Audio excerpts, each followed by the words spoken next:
charitable giving. An interest in charitable giving is sparked by a person who gives to others and puts a precedence on needs outside his individual interests. Charitable giving is associated with estate planning, a person who wants to donate to charity after their death. This is often done by people who have donated to charity during their lives and hope to continue to do so following their death. A person who wants to donate to charity following his death will want to ensure that the sum he has planned to give will be available. A taxpayer can receive the corresponding tax credit when he deducts up to 75% of his net income as a donation. In the year of death or year before death, up to 100% of net income can be claimed as a donation. Need for diversification. An assessment of financial documents and investment statements may show a concentration of money in a particular account or investment. Note that a lack of diversification increases the likelihood of risk and potential losses. For example, an investor who only invests in guaranteed investment certificates, GICs, runs inflation risk, since returns of GICs are less than the increase in the cost of living. If the investor does not diversify into an investment that pays a higher return, he will experience a loss in his purchasing power over time. Need for investment management. A review of the investor's assets and knowledge may show that the investor runs risks that would have been otherwise avoidable due to the choices he has made in the past. This unnecessary risk could be due to the investor's previous investing decisions, which may not have been properly invested for his age, risk tolerance, or goals, and financial illiteracy, that is, failing to read or understand his savings and investment statements. Such investors often benefit from professional investment management, such as the management offered by a segregated fund. Other specific investment needs. Many other specific needs revealed in creating the investor profile can include the following. A need for tax-advantaged investing due to an investor's high marginal tax rate. A need to protect against the effect of inflation because the investor starts receiving fixed income at a somewhat young retirement age and anticipates, at least, an average life expectancy. A need to grow assets to meet estate planning goals, which could signify a need to take on more risk in the portfolio for potentially greater returns. A need to protect capital to purchase investments, such as an annuity for income purposes, and also to meet estate planning goals. 4.4. Government retirement pension income. Government-provided retirement pensions are the starting point for retirement income. An online resource called the Canadian Retirement Income Calculator is available to estimate retirement income. It is important for the agent to keep informed on current dollar limits for payments from the following government retirement income plans. Over time and through federal budgets, the criteria related to eligibility, contributions, and benefits of government retirement income fluctuate. Old Age Security, OAS. Old Age Security, OAS, is a monthly pension paid to the majority of Canadians who are 65 and meet the requirements for legal status and residence in Canada. An individual must apply for the pension if he does not receive a letter stating that he is automatically enrolled. An online resource called the Canadian Retirement Income Calculator is available to estimate retirement income, found at Service Canada's website. OAS eligibility. It is not a requirement to have ever worked to be entitled to OAS. Furthermore, OAS can be received by someone who continues to work. The pension is available to all Canadians who qualify whether they live in or outside of Canada. In Canada, the applicant must be 65 or older, be a Canadian citizen or a legal resident at the time the application is approved, have resided in Canada for at least 10 years after turning age 18. Outside of Canada, the applicant must be 65 or older, be a Canadian citizen or a legal resident on the day before leaving Canada, have resided in Canada for at least 20 years after turning age 18. Note that it is also possible for a person to qualify for OAS and/or a pension from another country if the applicant has lived in a country that has a social security agreement with Canada, or contributed to the social security system of that country. OAS contributions. Contributions are not made directly to OAS. The Government of Canada funds the program through general tax revenues. OAS benefits. The pension amount is established based on the amount of time the individual has lived in Canada since age 18. Depending on eligibility, OAS is paid as a full or partial pension. The partial pension is relative to the number of years of residency. If there is an increase in the Consumer Price Index, CPI, the benefit is increased every January, April, July, and October.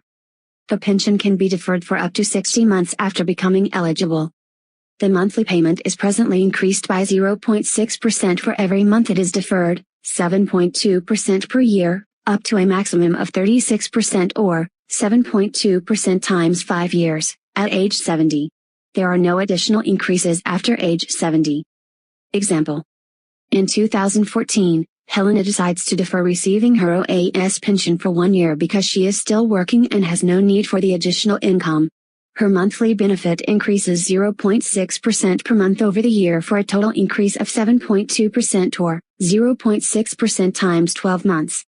If she had started the pension immediately, she would have received $551 monthly.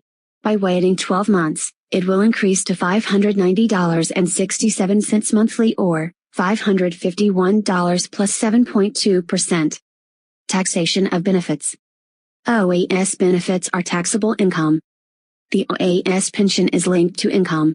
The Income Tax Act establishes OAS payment thresholds. There are 3 levels of benefit. When a person earns less net income than the annual minimum threshold, he will receive 100% of his OAS pension. If he earns an amount between the minimum and the maximum threshold, he will find his OAS pension is reduced. If he earns more than the maximum threshold, he forfeits the entire pension and receives no OAS. When net income greater than the threshold falls between the minimum and maximum threshold, a lump sum OAS repayment may be triggered and paid with the income tax return for the year. The repayment, or clawback, is presently 15% of the difference between net income and the threshold. Repayment equals net income minus threshold times 15%. Example. Ben earned $75,000 of net income in 2014. The applicable threshold for the OAS pension is $71,592. Therefore, he repays $511.20 or $75,000 minus $71,592 times 15% of his OAS pension with his income tax return for 2014.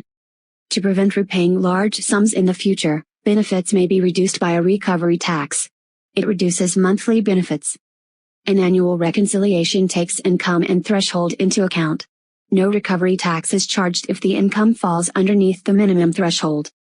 Agents should consult the Service Canada website on a yearly basis to validate the current annual threshold limits.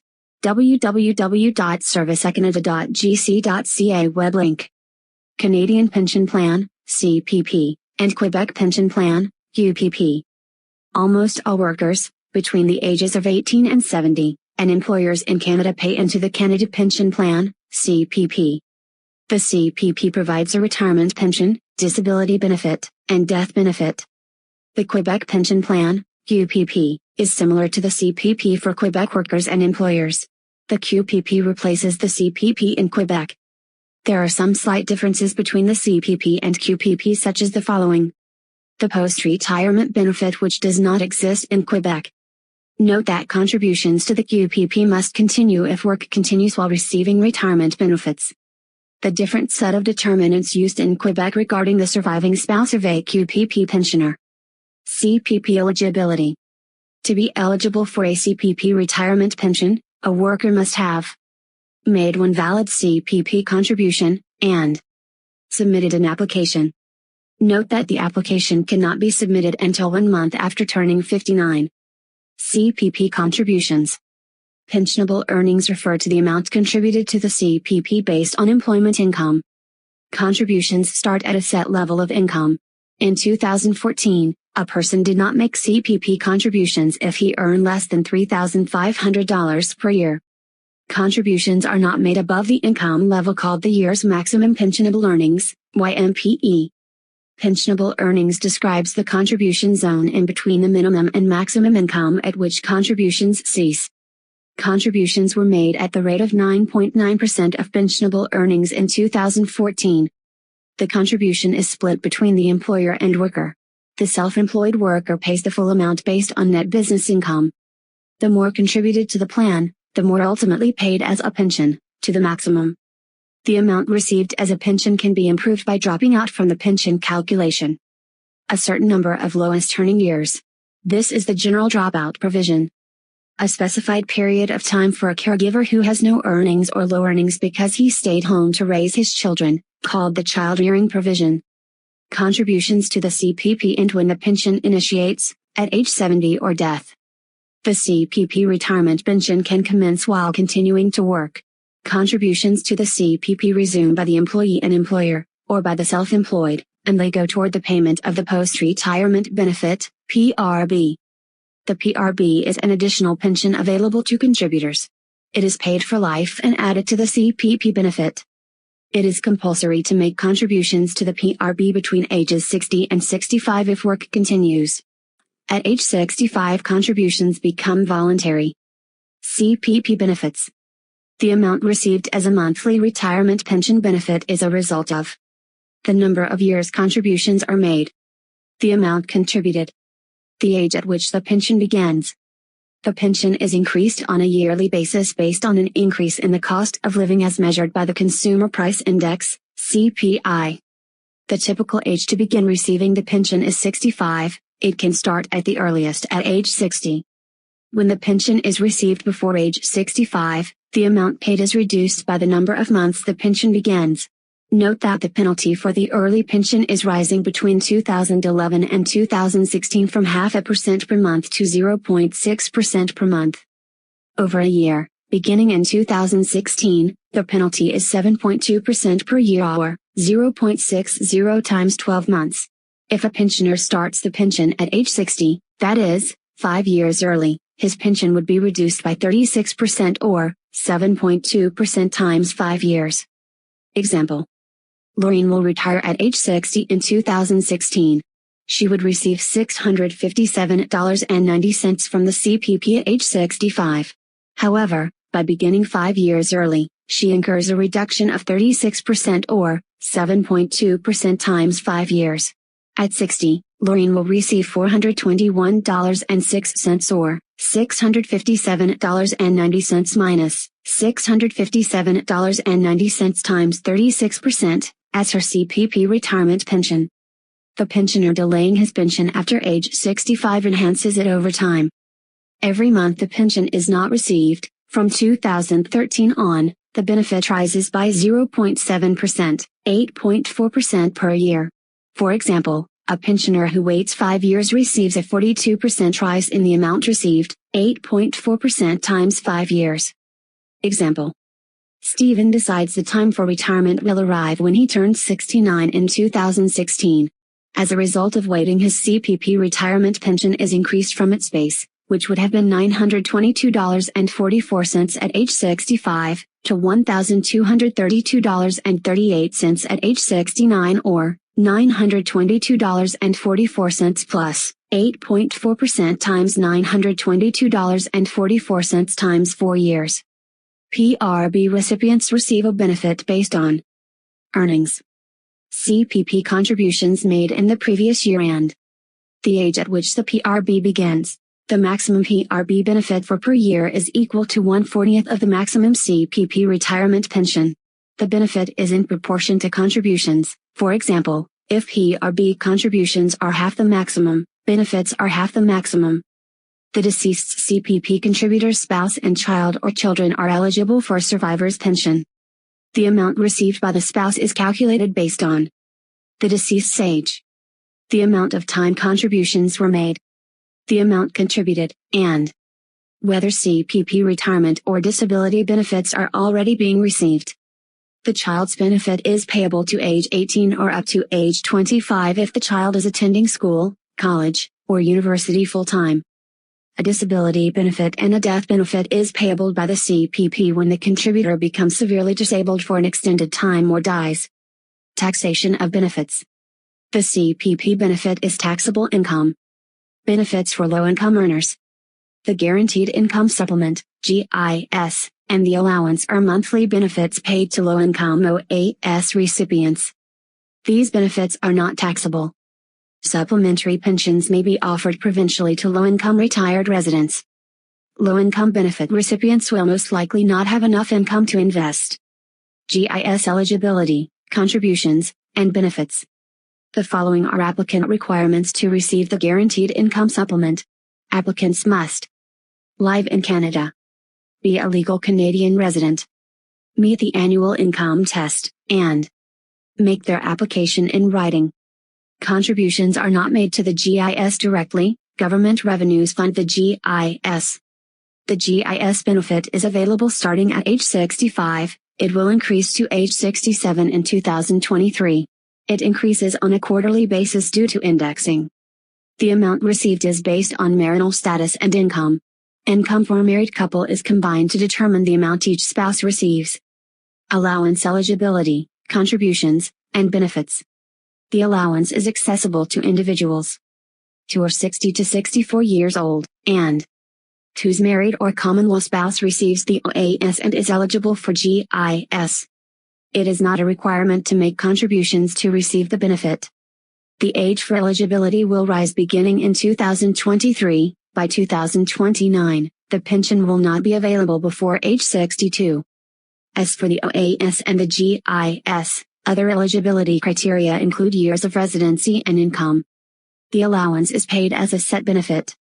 An allowance for the survivor is available to individuals with a low income, living in Canada, and whose married or common law spouse is deceased. 4.5. Employer-provided retirement pensions. An employer-provided pension is in place to reward employees by paying a future pension income. It is commonly called a company pension or private pension. Pension plans can take multiple forms and are funded by companies in both the public and private sector. These pensions are typically called registered pension plans, RPPs. They include defined benefit pension plans, DBPPs, defined contribution pension plans, DCPPs, pooled registered pension plans, PRPPs. Most Canadian workers are not members of an RPP. Therefore, they must personally fund future retirement costs by saving through other plans, such as an RRSP. All public sector employees are provided with a retirement pension from their employers, that is, doctors, medical personnel, teachers, members of the police, and emergency services, etc. Private sector employees may or may not be provided with an employer-provided retirement pension plan. Employees of firms that are federally regulated, such as bank employees, may be members of a pension plan that is registered federally. The plan sponsor, most often the employer, registers and maintains the RPP. Once an employer registers a pension plan, it can offer the plan to employees who qualify. A pension plan can be converted from one type to another, or it can be terminated. The decision belongs wholly to the sponsor. A plan administrator is a person or third party that has ultimate responsibility for plan administration, such as enrolling new members, issuing pension statements and keeping records. He must also keep a detailed record if a plan member dies, retires, or terminates the plan. Plan members receive a brochure or booklet explaining the terms of their plan when they join. An employee has the right to receive all his contributions plus investment returns earned on those contributions if he leaves an employer before retirement. Vesting is an RPP element that is advantageous to employees. Vesting puts ownership of both employee and employer contributions into the hands of the employee. Thus, if an employee changes employers after the pension is vested, he continues to own the pension contributions of the previous employer in addition to his own contributions. It occurs either after a period when contributions are made or after a certain age is reached, depending on the jurisdiction in which the plan is registered. Example: Andrew has contributed to his employer's pension plan since he started work with the firm, 5 years ago. His employer has also contributed to Andrew's plan. Andrew has recently been offered a more challenging position with a different employer. As Andrew changes jobs, he receives the value of all contributions made to his pension, his and his previous employers, because his benefits are vested. He moves those contributions into a locked-on retirement account, LIRA. If Andrew had changed jobs before vesting, he would only have been entitled to the sum he had contributed to the plan. Nevertheless, vesting does not mean unlimited rights to use. An employee cannot cash out the value of his RPP when he retires or leaves to work elsewhere. The RPP's values, consisting of contributions and investment growth on those contributions, are locked in. Locking in refers to the limitations put on the access to the money in an RPP. It applies to defined benefit pension plans, DBPPs, defined contribution pension plans, DCPPs, pooled registered pension plans, PRPPs. Under particular circumstances, it is possible to unlock the total value of an RPP. These circumstances include cases of financial hardship, shortened life expectancy, usually defined as 2 years or less, and a very low account balance. There are 2 phases to locked-in plans, a savings phase and an income phase. Locked-in plans, the savings phase. An employee who is leaving a firm but is not retiring has several choices for his locked-in pension. During the savings phase he can leave the value of the pension in his former employer's plan, transfer the pension value to the RPP of the new employer, transfer the pension value to a locked-in account at a financial institution, use the pension value to purchase a deferred life annuity. A person who transfers his pension value to a locked-in account at a financial institution will move his funds to a locked-in RRSP, also called an LRSP, or locked-in retirement account or LIRA based on where he resides. The account owner makes the investment decisions for these accounts. The investment types available are the same as those in an RRSP. The main advantages of the locked-in account are that it continues to add investment growth to the contributions in the account. Therefore, savings build, withdrawals are prevented, and tax continues to be deferred. An employee who never changes employers or who leaves contributions with the employer after he has gone to work elsewhere still receives his DBPP pension during retirement. He has no need for transfer options or locked-in accounts. However, an employee with a defined contribution pension plan, DCPP, must transfer his contributions at retirement to a locked-in account.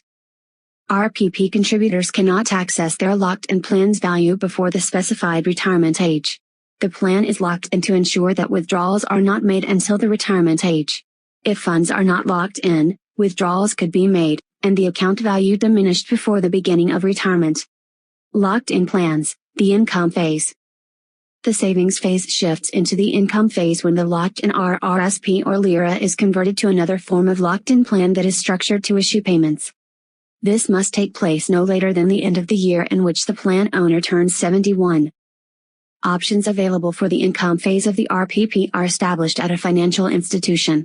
They include the following: Life Income Fund, LIF, Locked-in Retirement Income Fund, LRIF, Prescribed Registered Retirement Income Fund, PRIF, for those whose plans are registered in Saskatchewan or Manitoba, Restricted Life Income Fund, RLIF, for those with a federally regulated pension. A life annuity may also be acquired from a life insurer by moving funds from the locked-in RRSP or LIRA. An income stream is created because a minimum annual withdrawal must be taken from the LIF, LRIF, PRIF, RLIF account and paid to the contributor. Withdrawals can commence at the retirement age set by the terms of the pension plan. There is a limit to the maximum annual withdrawal, except the PRIF, which has no maximum. The life annuity pays a regular income to its annuitant. At particular ages and in specified provinces, a LIF balance can be completely withdrawn. In Alberta, the LIF balance can be received at 85. In Ontario, it is age 90. An employee may end up with multiple pensions from multiple employers. Example: Roger, aged 58, had a defined contribution plan with his employer, in Regina, SK. It vested 14 years ago. Roger is laid off and decides to transfer his pension plan contributions to a LIRA, in which he can make the investment decisions. 1 year after being laid off, Roger accepts a new job. This employer provides a defined benefit plan pension. Roger joins the plan. On retirement, at age 67, Roger converts his LIRA to a PRIF. He begins to make regular withdrawals from the PRIF and receives a monthly pension check from his second employer. Contributions to an RPP reduce the RRSP deduction limit for the subsequent year. This is called a pension adjustment, PA. The PA is reported to the employee on his T4, Statement of Remuneration Paid, or T4A, Statement of Pension, Retirement, Annuity and Other Income. Example: Heather receives a T4 from her employer showing a pension adjustment of $4,366 for the previous calendar year. Her RRSP deduction limit for this year is $7,880. However, the pension adjustment reduces her deduction limit to $3,514 or $7,880 minus $4,366. Defined Benefit Pension Plan, DBPP. The Defined Benefit Pension Plan, DBPP, makes a dependable contribution to retirement income needs. The DBPP pays an income on retirement that is known in advance, lasts for life, has a provision for the spouse when the employee dies, and is often indexed to increases in the cost of living. A DBPP member makes no investment decisions, and the plan sponsor selects the investments that will make the promised pension at retirement. A DBPP is provided on a group basis to employees. An individual pension plan, IPP, is a defined benefit plan for business owners and directors. DBPP eligibility.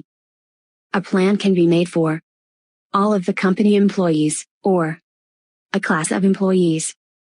When a pension plan is created on a class basis, every employee in that particular class is entitled to join the plan after working the necessary amount of time to qualify for plan membership. A full-time employee is entitled to join a plan after 2 years of continuous employment, called service, unless the terms of the plan authorize the employee to join earlier. A part-time employee is entitled to join after 24 months of employment. He must meet one of two criteria, whichever is less. 700 hours of work, or 35% of the year's maximum pensionable earnings, YMPE, in the previous 2 years. DBPP contributions.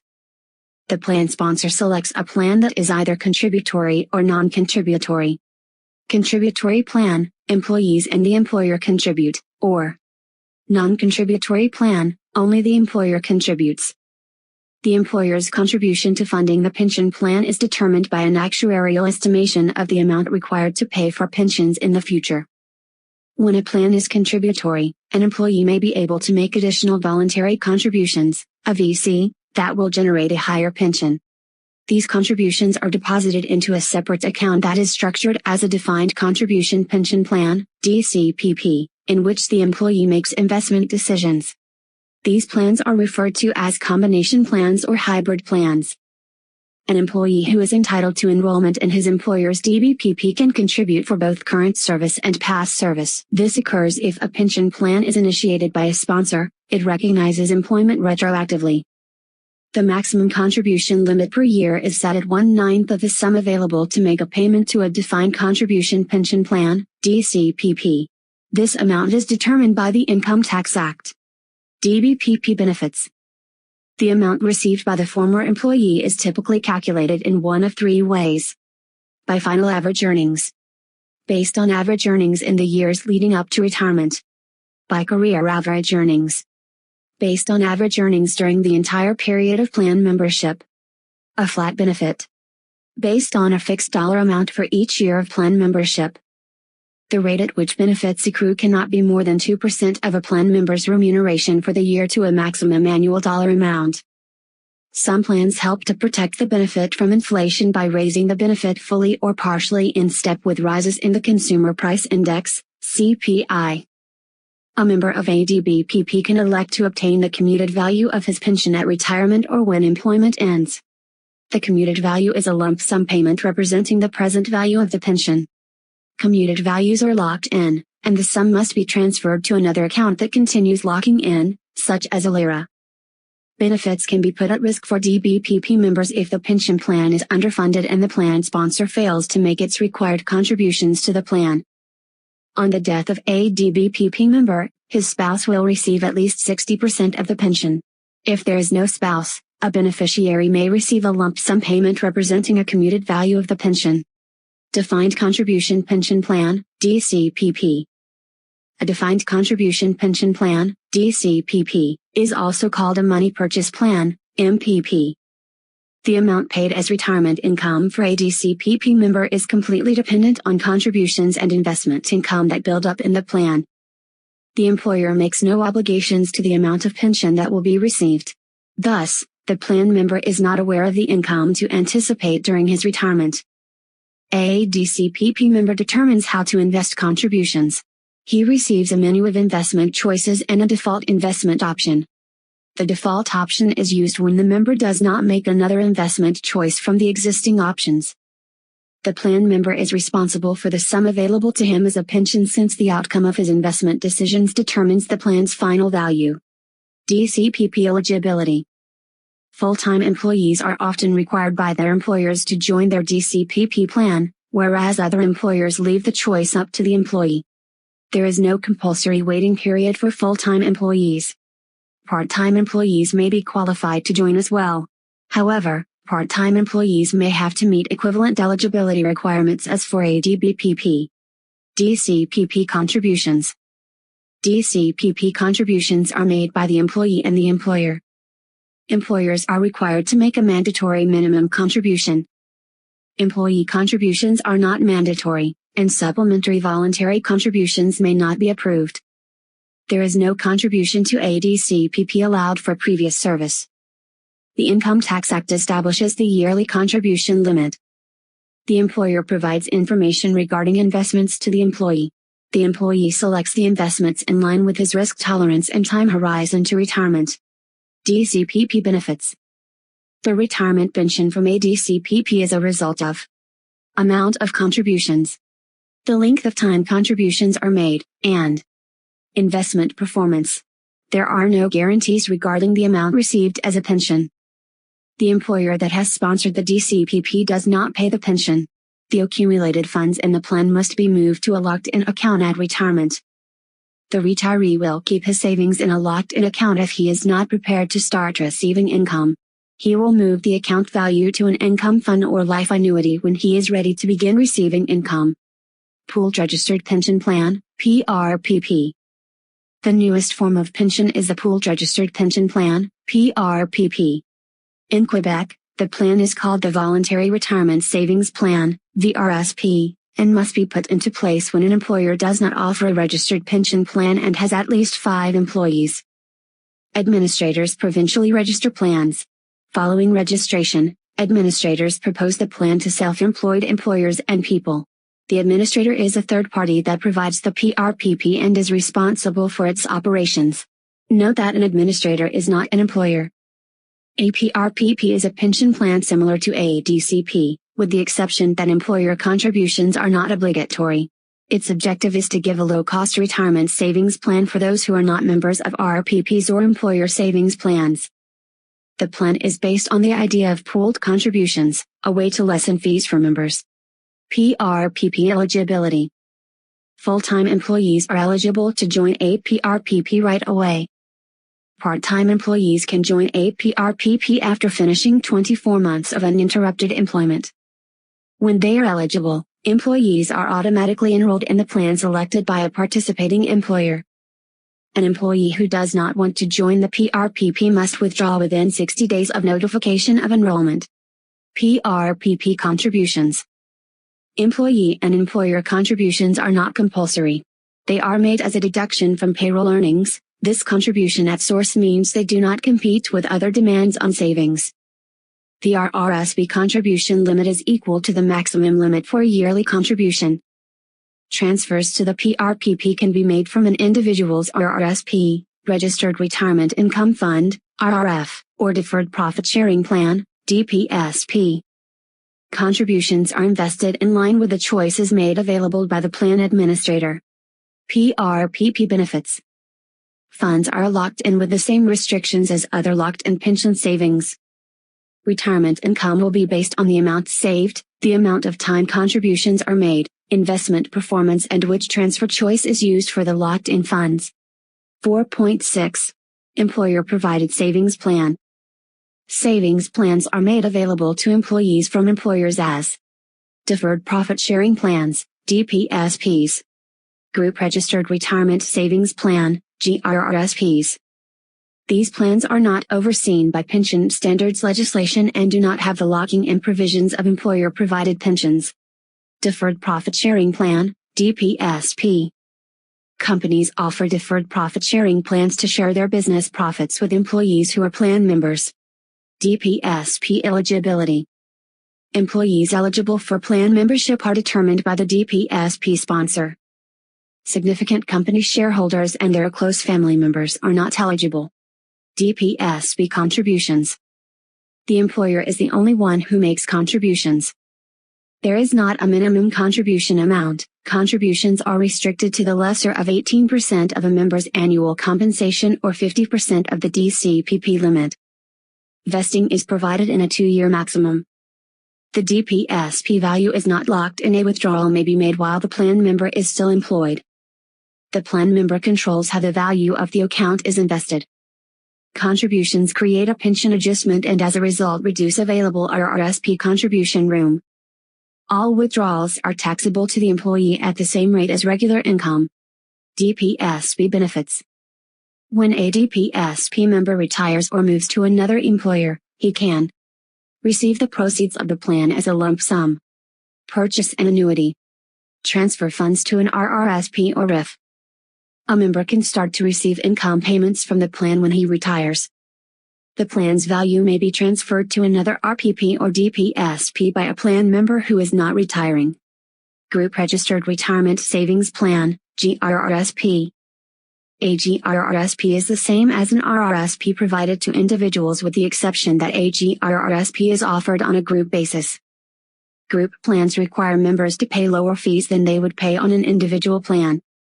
However, a GRRSP may offer fewer investment choices. A GRRSP is also a payroll savings plan, thus, members can enjoy the long-term benefits of regular savings. RRSP features such as the Home Buyers Plan, HBP, or Lifelong Learning Plan, LLP, may be available to plan members with a GRRSP. GRRSP eligibility, contributions, and benefits. There are no limits regarding GRRSP eligibility. Contributions are made by the employee and can be made by the employer. Employee contributions are tax deductible for the employee. Employer contributions are taxable income for the employee. Contributions to both personal RRSP and GRRSP cannot surpass an individual's total RRSP annual deduction limit. The plan value is not locked in. Transfer options include member's personal RRSP or RIF, annuity, and cash. 4.7. Individual Registered Savings Plan. Individual Registered Savings Plans are personal investment accounts.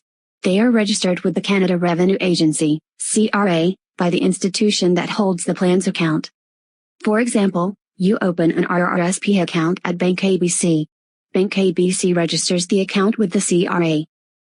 The plan owner receives tax benefits with their individual registered savings plans because they are registered with the CRA. These tax benefits are not available with non-registered accounts. Registered plans are available to save for retirement, in an RRSP and RIF. Tax-free saving and investing, in a TFSA. Cost of post-secondary education, in an RESP. Costs of long-term disability, in an RDSP. The following registered plans are available to address personal savings needs. Registered Retirement Savings Plan, RRSP. A Registered Retirement Savings Plan, RRSP, is an account designed to save for retirement. A Registered Retirement Income Fund, RRIF, is an account that pays an income during retirement from RRSP savings. RRSPs are a voluntary savings program that was introduced to promote saving for retirement through tax incentives. RRSPs are offered by many financial institutions and may hold segregated funds when offered by life insurance companies. An RRSP account owner has responsibility for decisions concerning the investments of his contributions. There are 3 types of RRSP accounts. A managed account. The investor has a choice of investments that may include guaranteed investment certificates, GICs, Canada Premium Bonds, mutual funds, and segregated funds. A self-directed account. The investor has a broad choice of investments, including all those available through a managed account plus many others such as stocks, bonds, and exchange-traded funds, ETFs. A fully managed account. A professional money manager creates and manages a customized investment portfolio. Fees that can be charged against an RRSP include administrative or trustee fees. Cover the financial institution's cost of looking after the account. Investment fees, depending on the investment. For buying, selling, and switching. Account change fees. For closing the account, changing the withdrawal schedule, and/or making a lump sum withdrawal. A person can own an unlimited number of RRSP accounts. Nevertheless, if accounts are consolidated, each account may charge an administration fee that is reduced to a single fee. The maximum annual contribution limit across all accounts cannot be surpassed, regardless of the number of accounts. An RRSP can disclose many of its owner's characteristics. Investments show risk tolerance. The form of account, managed or self-directed, can indicate investment experience or lack of investment knowledge. Contributions specify dedication to savings and concern for retirement income. Contributions post-retirement specify a continuing stream of earned income. Contributions to a spousal plan may indicate a need to create a spousal retirement income, and/or a desire to split retirement income and reduce tax. RRSPs offer the following tax benefits. The contribution made to the RRSP can be deducted from income tax and may move the taxpayer into a lower tax bracket, as a result lowering his marginal tax rate. The investment income earned in the account is not taxed until it is withdrawn. Those with RRSP accounts may use the value in their accounts for the Home Buyers Plan, HBP, and Lifelong Learning Plan, LLP. Both plans permit the plan owner to make a tax-free withdrawal from the RRSP account. The HBP is used when buying or building a qualifying home for the individual or related person with a disability. The LLP withdrawal is used to pay the costs of full-time education or training for an adult or his spouse. Both plans restrict the amount that can be withdrawn and state the conditions for use of the funds and repayment. Repayment can be added to taxable income as a penalty if it does not take place according to the plan's terms. RRSP eligibility and contributions. To contribute to a personal RRSP, an individual must contribute before reaching the age limit of 71 years of age, determined on the December 31st of the year one turns 71. Have earned income for the preceding year, and have filed an income tax return for the previous year in which business or employment income was declared, or have available contribution room. Available contribution room occurs when the account owner has not made the maximum RRSP contribution in a previous year. When the maximum contribution is not made in any year, the difference between the contribution made and contribution room is carried over to the next year. This is called the carry-forward provision. Example. Sarah has been earning $40,000 per year in her job at a call center for the last 2 years. She is able to save about $1,000 per year in her RRSP. She could contribute up to $7,200 per year based on her income, or $40,000 times 18%. The $6,200 difference, or $7,200 minus $1,000, between her contribution and her contribution limit is not used. Thanks to the carry-forward provision of the RRSP, the difference accumulates and rolls over to be available in future years. In 5 years, based on her same income and level of annual contribution, Sarah will have $31,000 or $6,200 times 5 in contribution room. Contributions can be made to an RRSP during the entire year. The CR sets a date, typically 60 days after December 31st, as the final date for contributions of the past year. The annual contribution limit is the lesser of 18% of earned income for the past year. Maximum dollar limit set for the year. Income received from salaries and wages, employment bonuses, alimony, rental income, and business income is earned income. Income received from investments or pension benefits is not included in earned income. An individual's annual contribution limit is reduced by pension adjustment, the amount contributed to an RPP or DPSP in the past year. Spousal plan contribution. The plan owner could use the carry-forward contribution room, created by not making the maximum contribution in past years, on top of the sum that can be contributed to an RRSP annually. A one-time overcontribution of $2,000 is also allowed. The overcontribution is not tax-deductible and will grow on a tax-deferred basis. If a plan owner overcontributes more than $2,000, a 1% penalty tax is applied monthly against the excess contribution. When funds are transferred into an RRSP from a DPSP, GRRSP, or another RRSP, the transfer is not regarded as a contribution. RRSP spousal plan. A spouse, husband, wife, or common law partner, Funds an RRSP spousal or common law partner plan for the benefit of the other spouse. The RRSP spousal plan is a way to split income for the couple during retirement between one spouse who has a higher marginal tax rate than the other and, therefore, reduce total income tax for the couple. Contributions are made by one spouse to the other spouse's plan. The amount that can be contributed is based on the contribution room of the contributor. This reduces his RRSP contribution room.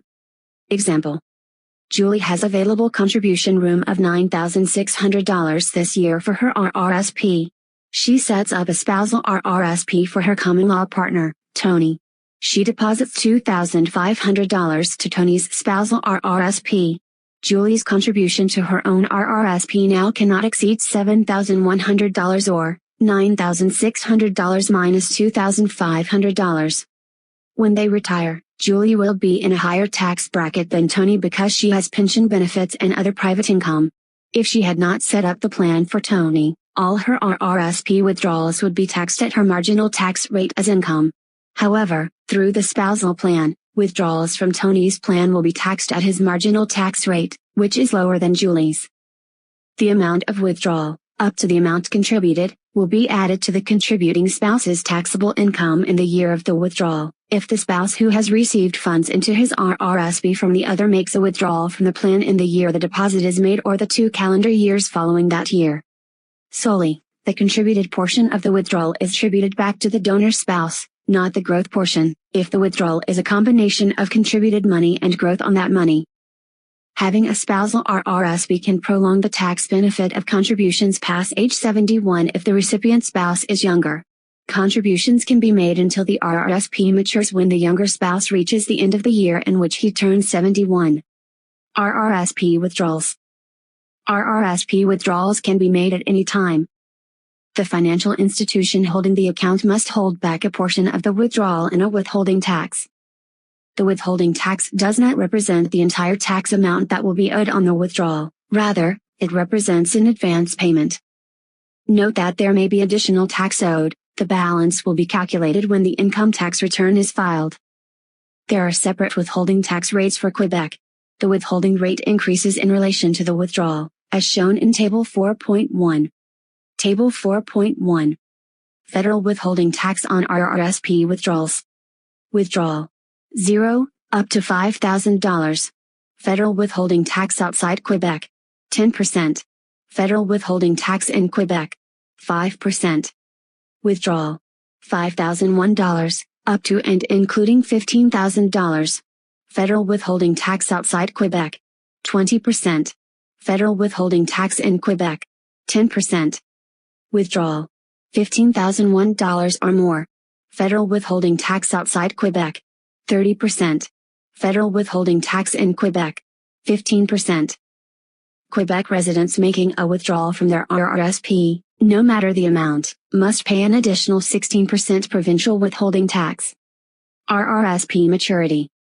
Upon RRSP maturity, that is at the end of the year in which an RRSP account owner turns 71, the account owner must transfer the funds in the account to continue tax deferral.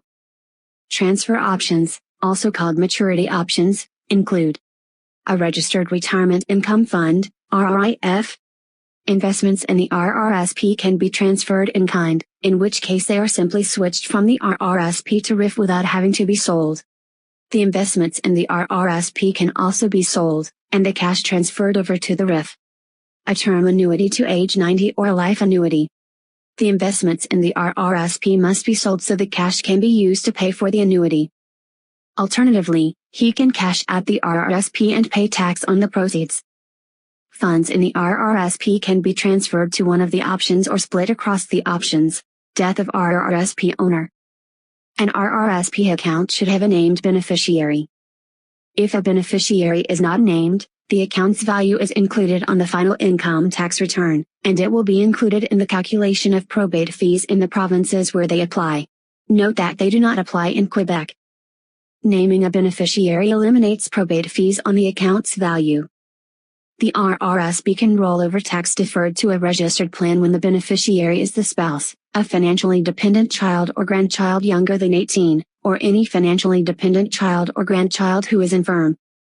The RRSP may be rolled over on the death of the account owner to a registered disability savings plan, RDSP, if stated conditions are met. Registered Retirement Income Fund, RRIF.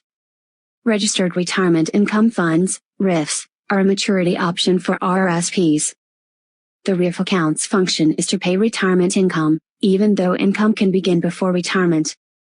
A RIF is funded by transferring the value of an RRSP account and continues tax deferral on the RRSP account.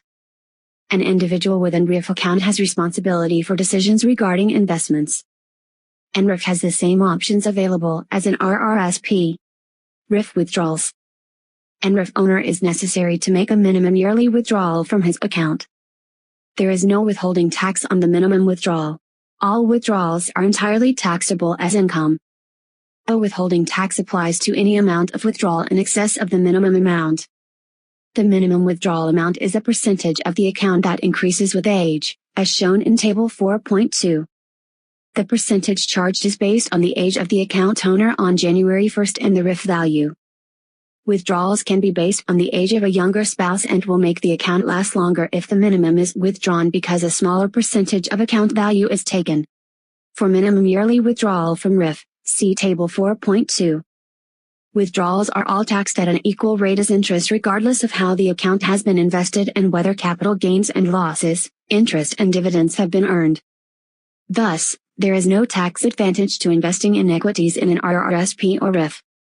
The advantages of equities lie in their potential regarding stimulating higher rates of return, and increasing overall account growth and value. The minimum withdrawal does not need to be taken in cash.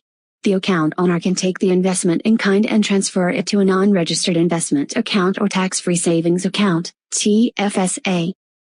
RIF withdrawals do not have a maximum limit, providing the account owner with flexibility as well as the ability to meet unexpected expenses. A withholding tax is applied to withdrawals higher than the minimum amount. The rates are equal to the RRSP withholding tax rates. Death of RIF owner. To prevent probate fees on the account value at death, a beneficiary should be named for the RIF account. These do not apply in Quebec. If the beneficiary is the spouse, a financially dependent child or grandchild younger than 18, or any financially dependent child or grandchild who is infirm, taxation of RIF proceeds on the final income tax return can be avoided. The RIF value can be rolled over on death of the account owner to a RDSP under specific conditions. A spouse named as a successor annuitant receives RIF payments from the deceased spouse's account.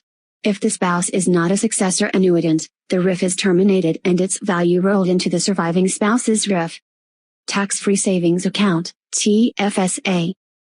A tax-free savings account, TFSA, is a registered savings account that is tax-free. Investment returns earned by deposits to the account, that is capital gains, and withdrawals are not taxable. TFSs can be opened by any person over 18-year-old, and with a valid social insurance number. TFSA contributions. TFSA contributions are not tax deductible. TFSA contributions have a yearly dollar limit. The amount contributed to the TFSA is not based on earned income. A person who does not work and receives money can deposit the money to a TFSA. Note that he would not be able to contribute to an RRSP because he did not earn RRSP contribution room. Example. Sandy retired last year. This year she is not working. Her aunt died during the year and left Sandy an inheritance of $50,000. Sandy cannot deposit the sum to an RRSP because she does not have earned income and has no available carry-forward contribution room. However, she can deposit it to a TFSA in an amount equal to her unused TFSA contribution room. The TFSA account offers a broad range of investment options, such as GICs, stocks, bonds, mutual funds, and segregated funds. Like an RRSP, contribution room not used is carried forward. Over-contributions may occur when a withdrawal and deposit are made in a single year. Over-contributions are penalized. A charge of 1% per month on an excess contribution until a withdrawal of the excess is made. If an over-contribution is considered intentional, any investment gains on the excess are taxed at a rate of 100%. To ensure that a penalty does not occur, It is best that no deposit be made in the same year as a withdrawal. TFSA withdrawals. TFSA withdrawals can be made at any time and recontributed in any year following the year of the withdrawal. This is in addition to the maximum dollar amount of contribution for that year. No tax is due on the withdrawal. Eligibility for federal income-tested benefits, such as OAS and GIS, is not affected by income earned in a TFSA and withdrawals from the account. A TFSA can name a successor holder and/or a beneficiary to continue to receive account benefits if the owner dies. The successor holder must be a spouse or a common law partner who becomes the account owner and the account continues. The designated beneficiary receives the account value and the account is closed if a successor holder was not named, the successor holder predeceased the account owner, or the successor holder was not a spouse or partner. Registered Education Savings Plan, RESP. A Registered Education Savings Plan, RESP, is a registered plan to promote savings that will pay toward higher education costs. The subscriber is the person who opens the plan. The beneficiary is the person who receives payments from the RESP. RESPs are generally used for children, but they can technically be used for a person of any age. Savings in an RESP account grow tax-deferred and are supplemented by contributions from the federal government for children 17 years and younger. Types of RESPs. RESPs are provided by financial institutions. Scholarship plan dealers, these are beyond the scope of this course. Individual and family RESPs are available through financial institutions. An individual plan has a single beneficiary. Anyone can open the plan and contribute to it. A family plan can have more than one beneficiary and each beneficiary must be related to the subscriber. RESP contributions. Regardless of whether the RESP is an individual or family plan, there is a lifetime contribution limit per beneficiary. Contributions are not tax-deductible. The Canada Education Savings Grant, CESG, is a grant of money paid by the federal government that tops up individual contributions. If the beneficiary continues into post-secondary education, the grant is not repaid to the government. The financial institution in which the RESP account is open makes the application for the CESG. Low-income and middle-income families receive enhanced CESG payments. Income brackets increase on a yearly basis. There is a maximum amount that can be received from the grant over the total account ownership period per beneficiary. If the grant's complete amount for any year is not received, it builds up and can be carried forward until the end of the year in which the beneficiary turns 17. Low-income subscribers may receive an additional grant from the federal government in the Canada Learning Bond. Savings incentives for post-secondary education costs are offered by the provinces of Alberta and Quebec. Contributions in the account can be invested according to the products offered by the financial institution holding the account. A broad variety of investment choices is available. Tax is not paid on the value of the plan, including investment growth until withdrawals commence. RESP withdrawals. An RESP beneficiary receives withdrawals from the plan as educational assistance payments, EAPs.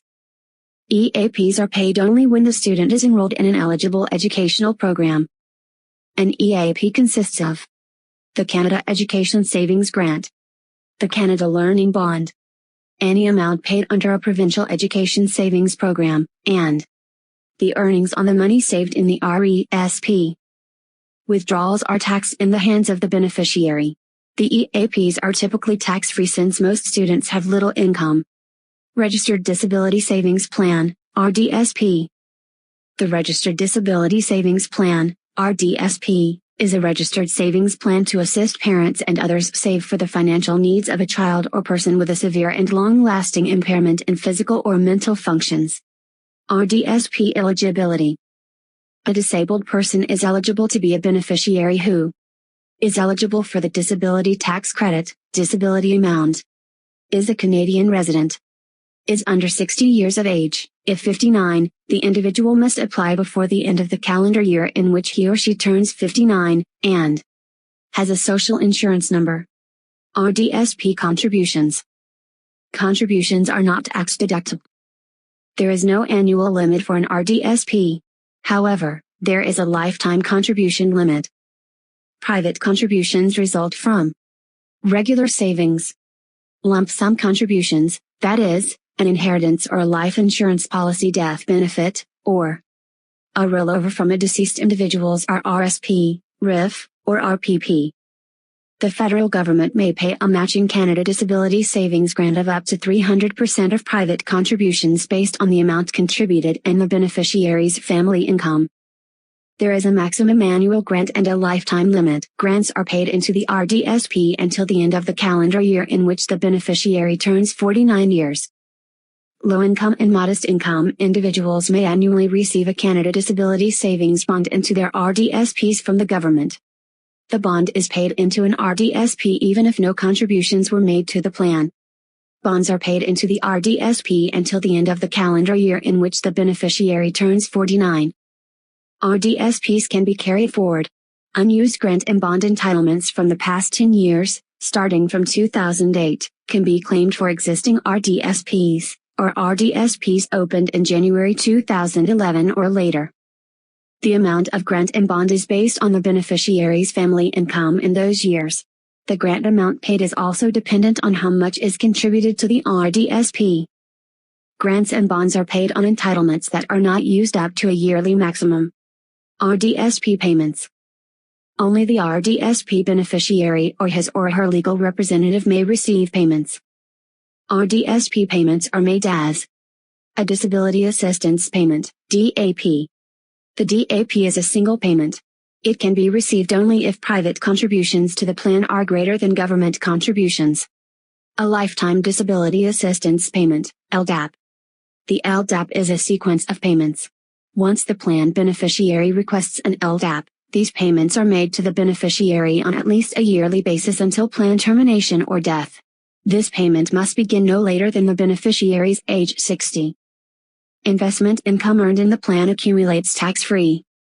Nevertheless, grants, bonds, and investment income earned in the plan are included in the beneficiary's income for tax purposes when paid out of the RDSP. 4.8. Investor Profile. The information collected in the profile shows the client's overall financial situation, which comes into focus when financial results are analyzed, needs are identified, and risks are determined. Results of financial review. The financial review shows how much has been saved, how much is available to meet current and future needs and objectives, income restrictions, such as for locked-in accounts, whether new plans and accounts need to be opened, the performance of current investments, whether the current approach to saving and investing is suitable and will meet investor objectives or whether changes should be implemented. Weaknesses may be identified as a result of this review. A new strategy could be formulated as a result of this review to address these weaknesses and move the investor closer to his objectives. Results of needs review. The needs review identifies what is important to the investor.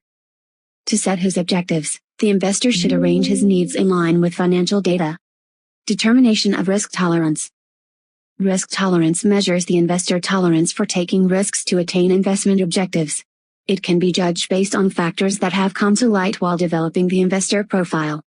Account and investment statements indicate investment experience, knowledge, and acceptance of volatility through existing investments.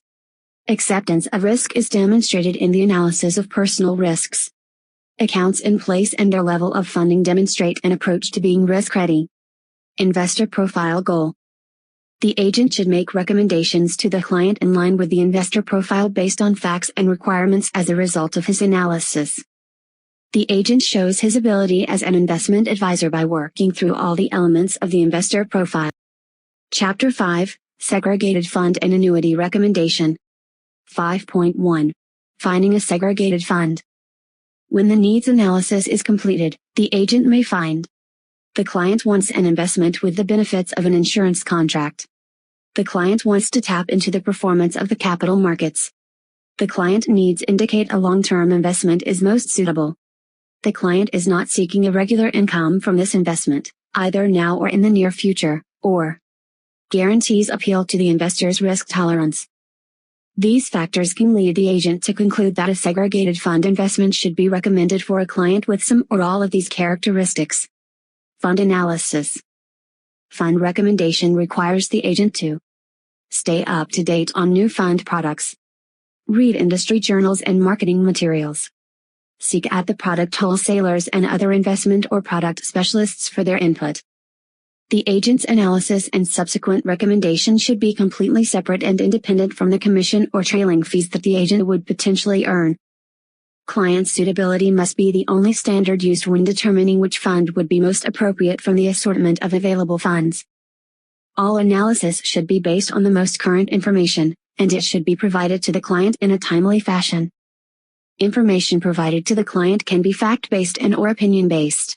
The agent should be clear with the client about which information is factual and which is the agent's opinion so that the client can make fully informed decisions. Supporting the segregated fund recommendation. The agent must use the client profile to determine which features of the product are of greatest importance to client needs. For example, if the client is most concerned that they will lose capital invested, then the maturity guarantee should be at the top of the agent's features list. The agent must stress to the client the characteristics of the fund that align with the client's objectives, but note that the client needs to see the whole picture to understand the choice or choices that are presented. 5.2. Segregated fund recommendation. The recommendation made to the client must focus on fund specifics. A recommendation will be sound when it is based on information gathered from the client and the needs expressed by the client.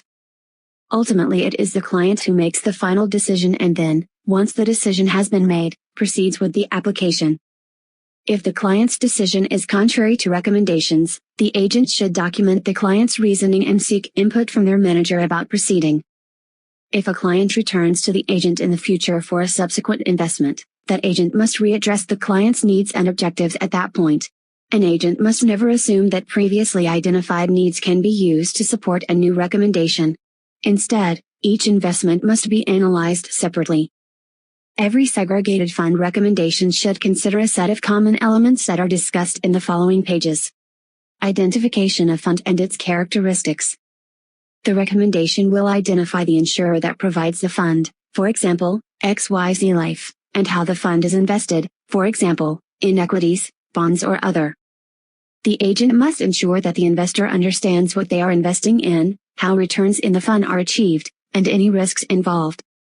Like must be compared to like in the recommendation, that is, a balanced income fund should be compared to another balanced income fund, not to a fund with a different asset allocation. If two different types of funds are recommended, that is, a balanced income fund and a balanced growth fund, a rationale must be provided for each choice. Deposit and funding. The investor must indicate how much they intend to deposit to the contract and how they propose to fund the contract. A minimum is specified for each fund for lump sum deposits, which include transfers, and for periodic deposits. Some insurers also have a maximum deposit limit. The premium is allocated to fund units at their net asset value, NAV, on the valuation day that applies to the lump sum or periodic deposit. The NAV per unit of a fund forms a benchmark against which future performance is monitored. The following example shows how the same nominal amount of deposit results in the investor receiving a different number of units, depending on the fund's NAV at the time the deposit is made. Example. Lump sum deposit, $10,000. Fund type, balanced income. Recommendation. A. Guarantees. 75% 75%. NAV. Per unit. $12.89. Units received. By investor. $10,000 divided by $12.89 equals 775 units. Recommendation. B. Guarantees. 75% 75%. NAV. Per unit. $11.16. Units received. By investor. $10,000 divided by $11.16 equals 896 units. Recommendation. C. Guarantees. 75% 100%. NAV. Per unit. $11.47. Units received. By investor. $10,000 divided by $11.47 equals 871 units. Recommendation C has a different guarantee structure, and this has to be pointed out to the investor. Note that in the example above, Recommendation C has a different guarantee structure than Recommendations A and B. This difference must be pointed out to the investor. Lump sum deposit. A lump sum deposit is a one-time deposit that may or may not be accompanied by subsequent periodic deposits at a later time or times. The deposit sum is in the form of a personal check or transfer from another financial institution or pension plan. If there are no subsequent periodic deposits, the maturity guarantee of the contract is based on the single sum deposited. Thus, if the investor has a 10-year time horizon for an investment, it is appropriate to recommend a lump sum deposit to take full advantage of the guarantee. The investor needs to satisfy the minimum deposit requirement to take full advantage of the fund recommended by the fund manager. Transfers. When a deposit to fund the investment will be the result of a transfer of money, the transfer is initiated by the firm that will be receiving the money. Details such as the name of the organization or company from which the money will be transferred, an account number and contact details are needed from the client. If a registered account is the source of transferred money, transferring to another registered account will continue the tax deferral on the invested funds. The transfer of locked-in funds also requires another locked-in account in which the segregated fund investment will be made. Provided that contribution room is available, non-registered funds can be transferred into a registered retirement savings plan, RRSP, account or a tax-free savings account, TFSA, and will count as a contribution for the year. If contribution room is exceeded, tax penalties will apply. Periodic deposits. Deposits made on an ongoing basis must also meet the minimum requirements of the investment fund. The cash flow statement for the client indicates whether the sum they propose to invest is appropriate and manageable for that client's situation. Periodic deposits may create a series of maturity guarantees, one guarantee for each deposit or group of deposits. In that case, a series of guarantee dates indicate a series of maturity dates. The agent should take into consideration the time horizon of the client and whether periodic deposits would be suitable for the client. The net asset value per unit of the fund, the price, rises and falls with the markets. As such, each deposit may acquire a different number of units, more when the price falls and less when the price rises. Example. Chris has a segregated fund contract set up on the basis of periodic deposits that provides a 75% or 75% maturity and death benefit guarantee.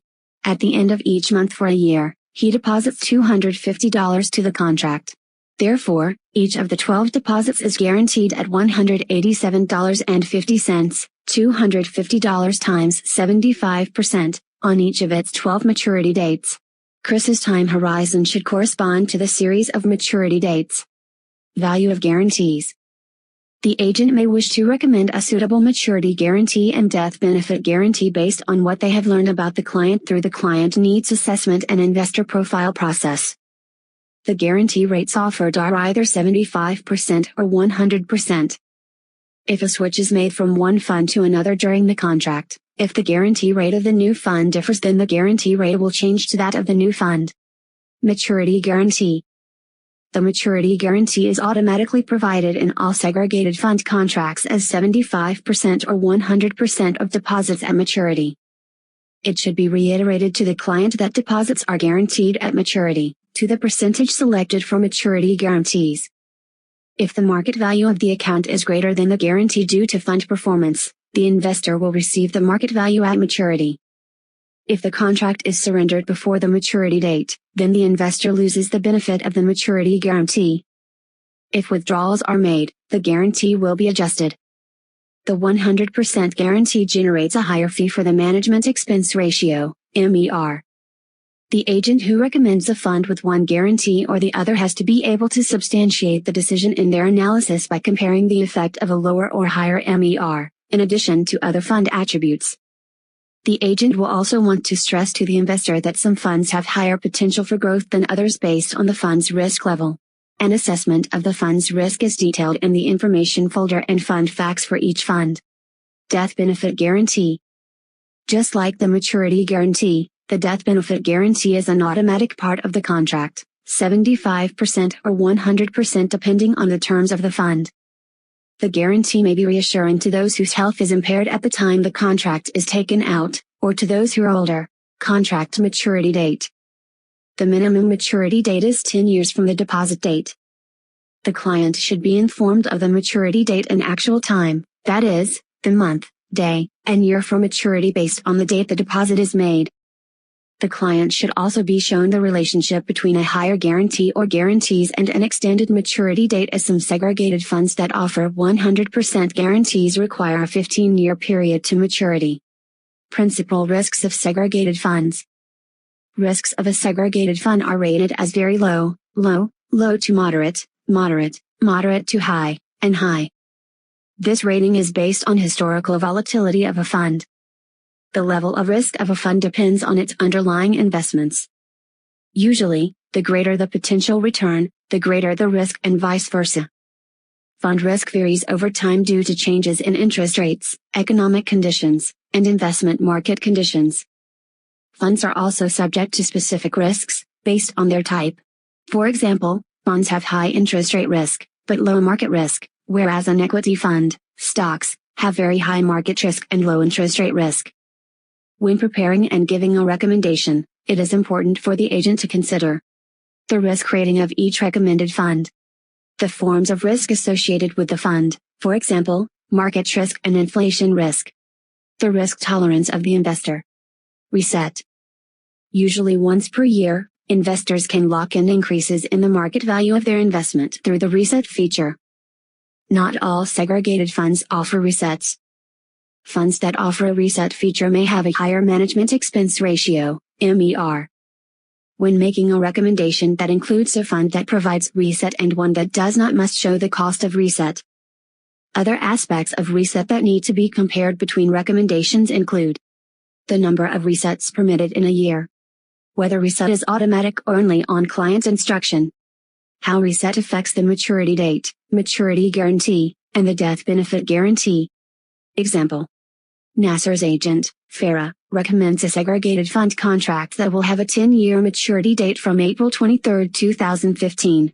Nasser has a $5,000 premium available and wants a 75% or 75% guarantee structure. The average rate of return on the recommended fund is 5.02% annually over the past 10 years. The maturity date of his contract will be April 23, 2025, that is, 1 month after his 65th birthday. The cash paid out then will help him delay both his Canada Pension Plan, CPP, or Quebec Pension Plan minus QPP, and Old Age Security, OAS, benefits, to receive the deferral bonus on both. The contract would have an automatic reset every 2 years on its anniversary date. The first reset would be April 23, 2017. This locks in growth, however, the maturity date of the contract would advance to April 23, 2027. Based on this addition of 2 years to the initial maturity date, Nasser will have to begin his government retirement benefits sooner. This means they will be paid at a lower rate. Considering that resets will be automatic, Nasser and Farah should estimate before he enters into the contract whether he is better to take the resets and extend the contract or consider another fund with a 10-year term to maturity for which resets are voluntary rather than automatic. Contract riders. An agent should address whether a rider is needed as part of the recommendation made to the client. Where a rider is recommended, the characteristics of the rider should be thoroughly described. Riders are not widely available, so comparisons between providers or products may be difficult to make. Fund taxation. Taxation depends on whether the contract is set up as a registered or non-registered account. Taxation rules are based upon income tax legislation. General rules to remember. Deposits to a registered contract are counted as a contribution if the contract is an RRSP or TFSA. RRSP contributions are tax deductible. Taxable allocations of the returns generated by the fund will be declared and will increase the adjusted cost base, ACB, when the account is not a registered account. Withdrawals are taxed very differently depending on whether the account is registered or not. In the recommendation, the agent should point out to the client the primary form of returns that are expected to be earned by the investment, that is, interest. Compare the tax advantages of receiving allocations of capital gains or dividends over interest when the account is not registered. Fund sales charge. The sales charge, or load, is paid by the investor. There are 3 types of sales charge. No load, No sales charge. A front-end load, it is charged once at the time the investment is placed and reduces the sum being invested. A deferred sales charge, DSC, it is charged to every withdrawal according to the DSC schedule for the fund. The DSC schedule is a decreasing percentage scale. The agent can calculate the amount of the sales charge of a front-load fund for the investor and can illustrate the estimated DSC in dollar terms on a potential withdrawal amount and the fair market value of the fund. The sales charge fee is a commission that the agent receives. The agent must make recommendations within the best set of characteristics based on the investor profile and not the anticipated commission. Example 1. Mark proposes to invest $10,000 in the segregated fund recommended by his agent. It has a 5% front-end sales load. Mark's investment is reduced by $500, $10,000 times 5%, so that his initial investment becomes $9,500. Example 2. Allison has invested in a segregated fund that provides the following DSC. Charge for withdrawal or surrender. Within year 1. 4.5%. Within year 2. 4.0%. Within year 3. 3.5%. Within year 4. 3.0%. Within year 5. 2.5%. Within year 6. 2.0%. After year 7. 0.0%. Scenario 1. In year 5 of the contract, Allison wishes to redeem a sufficient amount of units to receive a net amount of $25,000. Therefore, she makes a withdrawal on the following basis. Since the withdrawal in year 5 is subject to a DSC of 2.5%, Allison will receive only 97.5% or 100% minus 2.5% of units redeemed.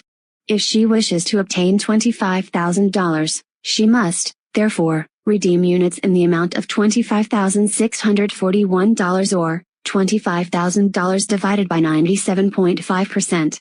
Accordingly, 2.5% of $25,641 represents $641 of fees and the balance, $25,641 minus $641 equals $25,000, is the amount Allison wants to receive.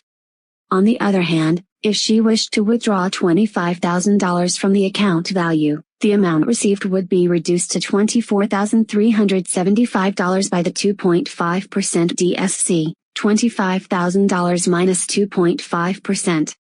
Scenario 2. In year 5 of the contract, Allison must surrender her segregated fund due to an unexpected change in her financial situation. The market value of her investment is $122,900. Fund Management Expense Ratio, MER. The management expense ratio, MER, of a fund is the percentage of management and operating expenses relative to the average value of each fund's assets. The MER is charged regardless of fund performance. Trailing commissions are paid to the agent from the management fee and are one of the components that make up the MER. The MER and amount charged as trailing commission are clearly disclosed in the fund facts for each fund. While fund performance is reported net of MER, that is, a reported return of 4.2% and an MER of 2.8%, the return on the fund is 7.0%, the investor earns 4.2%, MERs vary between funds and reduce the return on investment. The higher the MER, the greater the reduction in return to the investor. MER should not form the basis of an investment recommendation, as a fund with a higher MER may perform better than a fund with a lower MER, and despite the higher MER can generate a higher return than the fund with the lower MER. Example. Roberta has invested $10,000 in Fund A with an MER of 3.5% and $10,000 in Fund B with an MER of 1.5%. Both funds have a reported 5.0% rate of return. Fund A, the real rate of return, before MER, is 8.5%, 5.0% plus 3.5%. The fund manager earns 8.5%, keeps 3.5%, and pays Roberta 5.0%. Fund B, the real rate of return, before MER, is 6.5%, 5.0% plus 1.5%. The fund manager earns 6.5%, keeps 1.5%, and pays Roberta 5.0%. If instead of a 5% return, Fund A has a reported return of 6.2%, the real rate of return is 9.7%, 6.2% plus 3.5%. The fund manager earns 9.7%, keeps 3.5%, and pays Roberta 6.2%.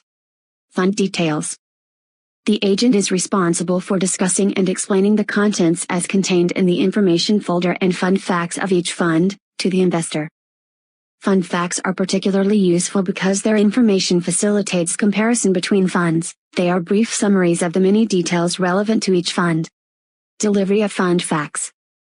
Fund facts are part of the information folder and are delivered, in person, electronically via email, or through an online site, to a prospective investor before the application for the contract is signed.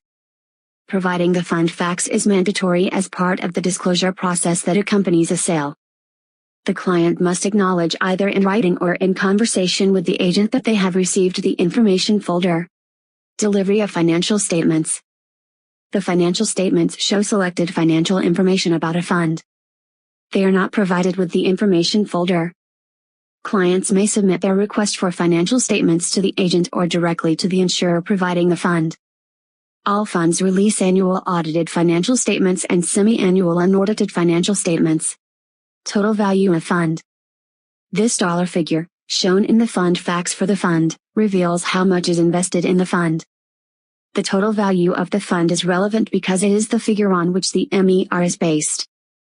Funds with a higher total value can potentially offer a lower MER, which benefits the investor as the MER erodes returns. Fund units, net asset value per unit and market value. The number of units outstanding and the net asset value per unit are shown in the fund facts at the date specified. The market value of units will be the current value, or value as of the most recent valuation date. This data is used for comparison purposes and is not an indication of the quality of the investment. Over its lifetime, a segregated fund may, resulting in no change in market value, be divided, in which case unit values will decrease, or consolidated, in which case unit values will increase. Date of inception. This is the date on which the fund began operations. Funds with longer histories have experienced various market conditions and have more reliable performance data. A client with a lower risk tolerance may appreciate a recommendation that includes a fund with a longer record since they may see historical lows and has in addition to typical results. Performance data. Performance data is always historical, only showing performance results over a specified past period of time. It may be useful to compare funds, but must never be used to predict what will happen in the future. Performance is stated as an average return and year-by-year return.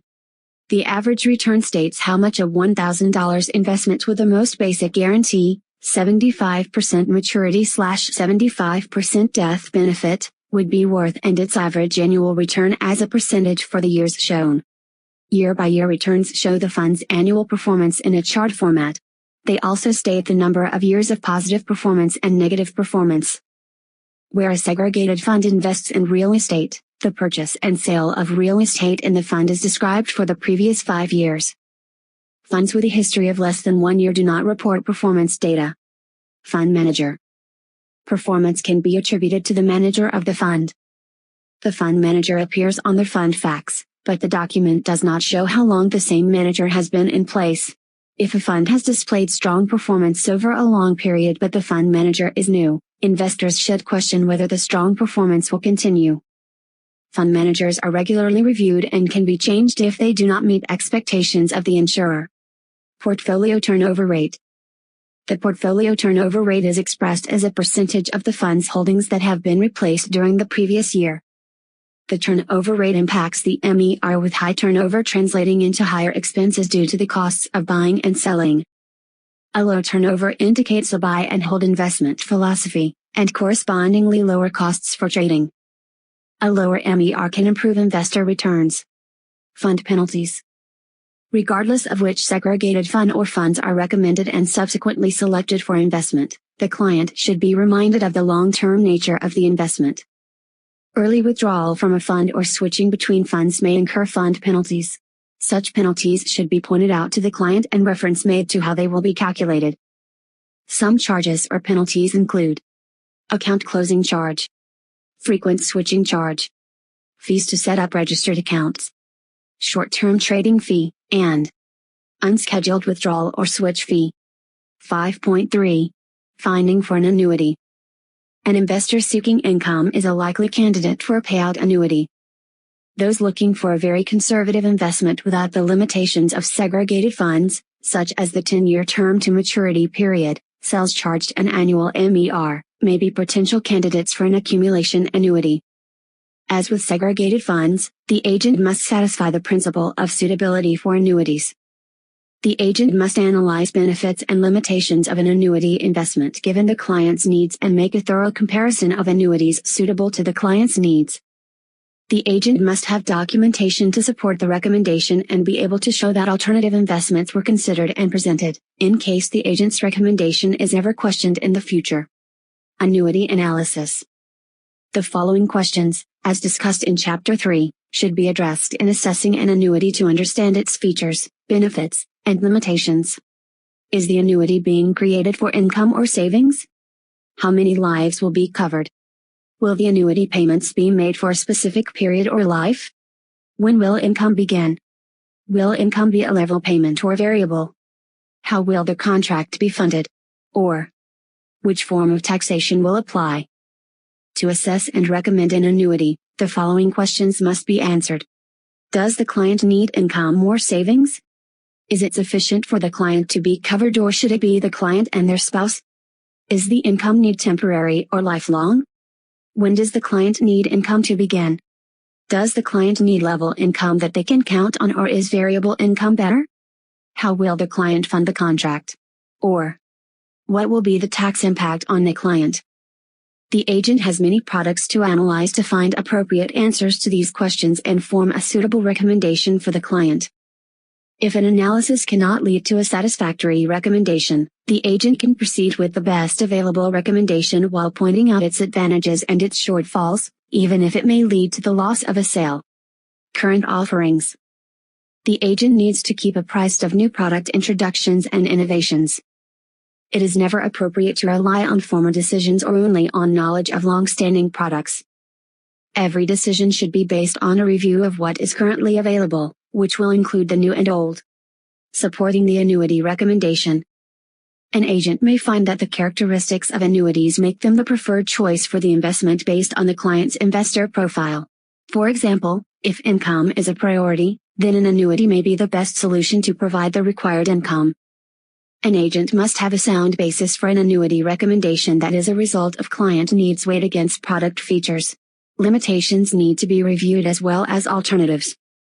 All factors relevant to the decision should be presented so the client understands the reasons why the annuity is the best investment option to meet the required objectives. 5.4. Annuity recommendation. In addition to determining the type of annuity best suited to the client, payout or accumulation, the agent and client must determine how the deposit will be made, when payments will begin, the payment schedule, whether payments will be level or variable, and the guarantee period best suited to manage the risk of the investment. Every annuity recommendation should include the following elements: type of annuity and its characteristics, timing of payments, annuity rate, value of guarantees, principal risks of annuity recommendation, and annuity. Type of annuity and its characteristics. There are two fundamental types of annuities, payout or accumulation. 1. A payout annuity is recommended when the client's main need is for income. The agent must also recommend how long the income should be paid over a choice of term periods, 10 years, 20 years, to age 90 or for life. Life requires a recommendation of a personal contract when the lifelong income is for the client alone, or a joint and last survivor contract when the income is for the client and their spouse. A payout annuity may qualify as a prescribed annuity for tax purposes, whereby the same amount of interest and capital is presumably received by the annuitant with every payment. A prescribed annuity is generally preferable to an annuity taxed by the accrual method. Agents should consider structuring an annuity so that it will qualify as a prescribed annuity. 2. An accumulation annuity is recommended when the analysis indicates the investor's objective is an investment return, not income. The agent has to be aware of requirements for payout annuities funded by a transfer from a registered or locked-in account, such as age limits and minimum withdrawals. The agent also recommends suitable investments to be held within the annuity, based on the time horizon and risk tolerance of the investor. Minimum and maximum investment. A minimum investment for each type of annuity is stated by the insurer offering the product. A recommendation cannot be based on less than this amount. A maximum may also be specified by the insurer. Maturity date. A maturity date applies to both a term annuity and an accumulation annuity. A recommendation should be based on the time horizon for the client to receive the income from the term annuity, or the period for investment in the accumulation annuity. Where a higher payment of income is needed, a shorter term to maturity for the term annuity should be recommended since payments will be higher when they are made over a shorter period. Term annuities can be an important stopgap source of income, also known as income bridging, for those who have stopped working and are not yet entitled to full retirement benefits. Example: Jane has been employed as a senior executive at a manufacturing firm for 19 years. At age 60, she is given a package from her employer that consists of lump sum equal to 5 years' salary providing she leaves the company immediately. She has a pension with her employer in which retirement benefits are available at age 65. Jane accepts the package and uses the lump sum to purchase a 5-year immediate term annuity. About the time her annuity payments end, her retirement pension begins, so her income remains constant from the time employment ends and retirement begins. Timing of payments. Payments from a payout annuity may be recommended to begin immediately, for an immediate annuity, or at a later date, for a deferred annuity, based on the client's need for income. Immediate payments. An immediate annuity, in which payments begin on the next scheduled payment date, could be recommended to an investor who has funds available to deposit now and an immediate need for an income stream. If an RRSP is being converted at maturity into an annuity, annuity payments must begin in the year following the year in which the conversion is made, at the latest. The payments cannot be deferred to a later date. Deferred payments. Deferred payments are suitable for an investor who wants to accumulate deposits in their contract before receiving income or who wishes income to begin at a future date. Annuity rate. The annuity rate offered by the insurer for the recommended annuity will be in force for the duration of the annuity once the contract is finalized, for an immediate annuity, or once payments begin, for a deferred annuity. Annuity rates vary among insurers. Agents who have the ability to shop around for the best rates can incorporate those rates in their recommendation. Annuity rates used by insurers are different for fixed income annuities and variable income annuities. Fixed income annuity. A fixed income annuity, in which each payment is equal, provides income security for the annuity. It is best suited to an investor without the risk tolerance for a variable income. Variable income annuity. With a variable income annuity, payments will rise with rising markets and fall in declining markets. A variable income annuity may be suitable for an investor who has the risk tolerance for the ups and downs of the stock and bond markets. A recommendation for a variable income annuity should take the age of the investor into account, since losses incurred at an older age are more difficult to make up than when a person is younger. An indexed annuity sees payments increase based on the schedule provided in the contract, typically in step with increases in the cost of living. There is a significant price premium for adding the indexing feature when purchasing an annuity. A recommendation should demonstrate to the client the cost of an annuity that is not indexed and the cost of an indexed annuity. Value of guarantees. Guarantees customize an annuity contract to suit the needs of the policy owner. They increase the cost of the annuity for the policy owner and consequently decrease the amount the annuitant receives in annuity payments. They provide the policyholder with the assurance that a minimum amount will be paid to the beneficiary in the event the annuitant dies before the end of the guaranteed payment period. Life annuity guarantees. The guarantee period of a life annuity assures the investor that, if the annuitant dies during the guarantee period, a sum representing the balance of the guarantee will be paid to a beneficiary. Therefore, the guarantee ensures a minimum return on the investment. Risk tolerance can be addressed by the guarantee period. For low risk tolerance, use a longer guarantee period. This results in a lower payment to the annuitant. For higher risk tolerance, use a shorter guarantee period. This results in higher payments to the annuitant. The length of the guarantee period could affect the likelihood of the beneficiary receiving a payment when the annuitant dies. However, this should not be a primary concern, as the need of the annuitant for income should always be considered before the beneficiaries inheriting the residual proceeds. Age of the investor must also be considered when determining the appropriate length of the guarantee period. Recommending a 20-year guarantee period for a life annuity acquired at age 80 may be overly expensive and optimistic. Return of premium guarantee. A return of premium rider added to the contract pays the beneficiary the full deposit to the contract if the annuitant dies before the first payment. The rider is appropriate for those who have a low risk tolerance, for when a deferred annuity is recommended, or when the annuitant is in poor health. Principal risks of annuity recommendation. The principal risk of an annuity recommendation is that the annuity rate improves during the period the annuity is held, due to an increase in interest rates. This risk can be managed by recommending that a series of annuity contracts be acquired over a period of several years, thereby laddering the sum available for investment and the income received. Inflation risk is another significant risk to annuity investors. Inflation risk can be managed by using an indexed annuity. The investor must decide whether its additional cost is worthwhile. With annuities that allow little or no flexibility, the investor also risks the loss of control over their capital. The risk is counterbalanced by the security of an income stream. Annuity penalties. An annuity is a contractual commitment, for a period of time or for life. While some annuities may permit a withdrawal or surrender, others do not. Payout annuities cannot be surrendered and have almost no flexibility, except a term certain annuity which may be surrendered upon approval of the issuer. Accumulation annuities are generally redeemable, although penalties may apply. The recommendation must emphasize the commitment made by the investor and the guarantee made by the insurer to the investor. Chapter 6 Segregated Fund Contract. 6.1 Contracts. Contracts are legal documents that bind their parties to specified terms and conditions. The contract between an insurer and an investor for a segregated fund is an individual variable insurance contract, IVIC. Individual variable insurance contract, IVIC.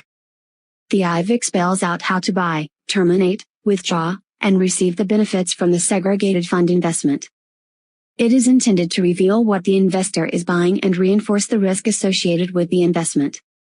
The risk of investing is disclosed on the face page, or cover, of the contract with wording to the effect of the contract holder assumes the risk of investment and any amount allocated to a segregated fund may increase or decrease in value. The insurer makes these commitments to the investor. Guarantees and benefits. How to determine the value of benefits related to the market value of the fund and their surrender value. Percentage of premium allocated to provide the benefits related to the market value of the fund. When the value of the fund and benefits are determined. Fees and charges, or how fees and charges are calculated. Right to make changes to the contract. The contract states what information forms part of the contract. It includes identification of the IVIC and the segregated fund. Management expense ratio, MER. Risk disclosure. Fees and expenses. Right to cancel. Statement of the accuracy of the fund facts information and the remedy for any error in the information provided by that document. Finally, the contract states. The contract may be rescinded in writing to the insurance company, at the address it has specified, within 2 business days after the contract owner receives confirmation of the purchase. If the contract is rescinded, the contract owner receives the lesser of the amount invested or the value of the fund on the valuation day following the day the insurer received the request for rescission. Fees or charges are also refunded. The contract owner is deemed to receive a confirmation 5 business days after it has been mailed by the insurer. A contract may be attached to the application form or may be provided to the investor after the insurer receives the application. The purchase is confirmed by the effective date of the contract. The effective date is the valuation date following the receipt of the first deposit and when all contract criteria have been satisfied. The contract is assigned a unique reference number. This number is used whenever instructions about the contract are conveyed between contract owner and insurer. 6.2 Investor requirements. The investor must provide the information needed for the contract to be prepared and help to fill out the application. He must be accurate and truthful. The agent proceeds on the basis that the investor understands the decision he is making and can appreciate its consequences. If the agent is unsure of the client's ability to understand any part of the contract, the agent should seek advice from his supervisor before proceeding. The investor must also fund the account. Application form. The application form is completed by the investor and the agent together. The investor, who is the applicant, provides the necessary information. The agent records the information on the form itself in its electronic or paper format. All information must be recorded correctly and completely. The agent may need to explain certain aspects of the form so the investor fully understands his options and his commitment. If it appears that the investor does not fully understand an application or any part of the application should not be completed. The investor must review all information on the form and correct any inaccuracies. Then, the investor and annuitant, if they are not the same person, both sign and date the application. Their signatures confirm their agreement with the information. The agent must also provide specific information for the application to be processed. An exception is made to the requirement for the contract owner to sign the application when the contract owner is represented by a power of attorney. A power of attorney is when one person has been given the authority to act for another in specified or financial matters. The individual with the power of attorney can complete and sign the application on behalf of the contract owner. However, he may not have rights to name the beneficiary. A legal opinion should be sought in this circumstance. Information must be recorded by the agent carefully since it will become the basis for the contract. An incomplete application will be rejected by the insurer. Registered or non-registered form. A segregated fund account can be non-registered or registered. Registered accounts are further categorized as locked-in or non-locked-in. There may be age restrictions at which certain types of locked-in accounts can be established. However, there are no age restrictions for opening a non-registered account. Select the account in which the IVIC investment is made carefully. For example, an investor who wants the tax deferral of a registered account may be financially disadvantaged if the account is set up in a non-registered form. A registered account has specific requirements and limitations. The contract owner must provide his social insurance number SIN for tax purposes. The owner must be the same person as the annuitant. Ownership cannot be transferred. The contract cannot be used as collateral. A non-registered account allows an annuitant who is not the contract owner, an owner to be an individual, a group of individuals, or a corporation. The contract to be purchased until the date on which the annuitant turns 90. Ownership to be transferred. The account to be used as collateral for securing a loan by assigning the contract to the lender. A successor owner to be named, if the owner is not the annuitant, to exercise the rights of the owner if he dies. Naming annuitant and beneficiary. The owner of the contract enjoys the rights of ownership, such as the ability to assign the contract. He names the annuitant and beneficiary to the contract. The annuitant is the person on whose life the guarantees are based and whose death triggers payment of the death benefit. Once named, the annuitant may not be changed. However, in a non-registered contract, prior to the death of the initial annuitant, a joint annuitant may be named to replace him if he dies. The contract continues until the death of the last surviving annuitant, and the death benefit is only paid out at this time. The beneficiary receives the benefit of the contract after the death of the last surviving annuitant. More than one beneficiary can be named. If this occurs, a percentage of death benefit must be allotted to each beneficiary. When a spousal RRSP is set up, the owner and annuitant of the contract is the person who receives the deposits. The person who made the deposits to the plan does not have ownership rights. The recipient of the deposits, as owner, names the beneficiary. After a contract owner has died, the insurer may release information about a contract to the beneficiary and the owner's estate. Example: Jill sets up a spousal RRSP in the name of her husband, Jack, and makes contributions to it. Jack is the owner and annuitant of the plan, and he alone can name its beneficiary. Rider election form. The rider election is provided only to those contract owners investing in guaranteed minimum withdrawal benefits, GMWB. It provides a payment option, lifetime or to an end date. Offers space to fill in the correct fund codes, must be those that offer the rider. Describes minimum initial deposit amounts. Gives a choice of payments. Instructs on the frequency of payments and how they are made. establishes mandatory authorization by the owner and the agent. The rider addresses the impact of excess withdrawals from a GMWB because they can significantly reduce the value of the contract. The rider includes a statement such as withdrawals in excess of the annual guaranteed or lifetime withdrawal amount may have a negative impact on future guaranteed payments under the GMWB. Client identification requirements. The agent has obligations under the Proceeds of Crime, Money Laundering, and Terrorist Financing Act, PCMLTFA, to properly identify investors, report attempted or completed suspicious transactions, keep records about the client in the transaction if the client is expected to deposit $10,000 or more to the contract over its lifetime. These requirements do not apply when the account is registered. Requirements are also specified for the agent if a large cash transaction is made. A large cash transaction is a single cash deposit of $10,000 or more, or two or more cash deposits equaling $10,000 or more made in a 24-hour period. When a client deposits $100,000 or more, in any form, to a contract, the agent has to confirm whether the client is a politically exposed foreign person, PEFP. There is a 14-day time limit after the transaction has been made in which the PEFP must be reported. A PEFP is a person who has held a government or judicial position in a foreign country or is a spouse or a close family member of such a person. For individual non-registered accounts in which the agent has not had a previous relationship with the client consisting of at least 2 transactions, the agent is required to use an identification document with a unique identifier number that has been issued by a provincial, a territorial, or the federal government.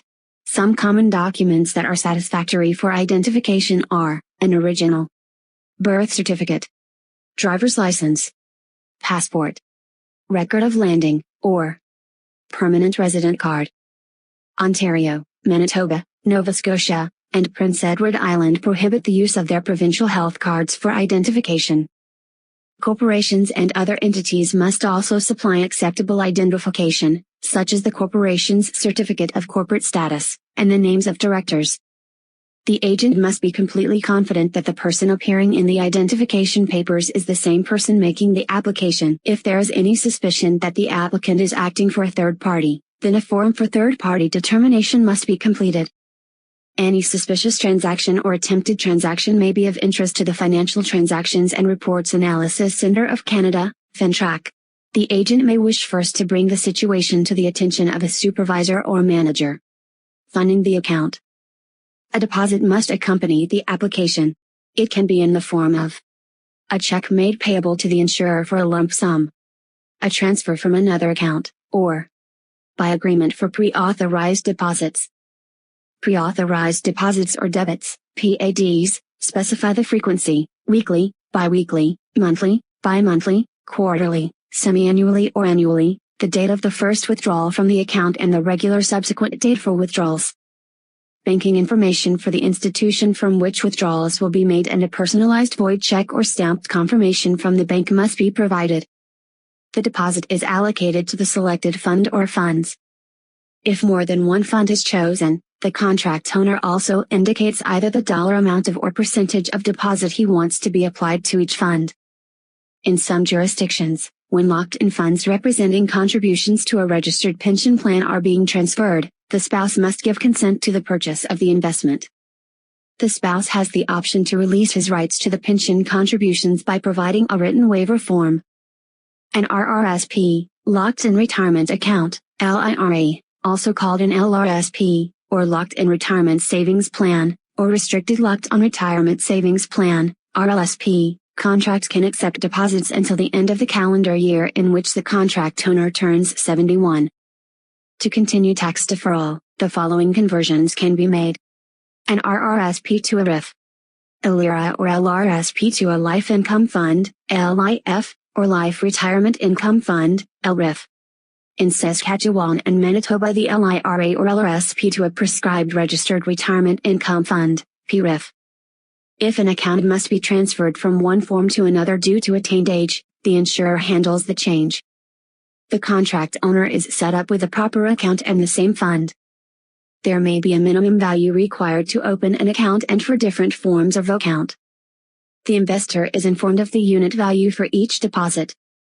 The unit value of the fund forms a benchmark against which the future performance of deposits is monitored. 6.3. Agent requirements. The agent is required to meet expectations of the client and the insurer he represents for pre-sale activities, completion of the application, delivery of documents and post-sale service. Meeting carrier expectations. The agent is expected to meet all expectations of the carrier for the volume of business, client contact, accuracy, and necessary record keeping. Document delivery. The specified documents must be delivered to the investor in person or through registered mail for the purchase to be completed and the contract issued. These include the information folder, fund facts, and contract confirmation. If a delivery receipt is part of the package of documents, it must be completed, signed, and witnessed before it is returned to the issuing insurer. Information folder. The information folder describes all the features of segregated funds and how they work. Specific fund details are provided in fund facts, which usually accompany the information folder. The purpose of the information folder is to provide brief and plain disclosure of all material facts relating to the IVIC issued by the insurer. One information folder is typically issued by the insurer for all the funds it provides, although every fund has a unique identifier code. You may want to look at a sample fund facts document provided in section 6.3. Fund facts. A fund fact sheet is prepared for each fund as of December 31st of the preceding year. The details of each fund are presented consistently so that comparisons can be easily made between funds.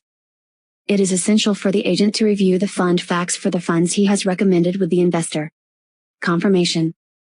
Confirmation is required to finalize purchase, switch funds, reset, withdraw money from the contract, terminate the contract. Confirmation may be provided to the investor electronically or in writing. Instructions provided verbally are as binding as if they were written. Ongoing service requirements.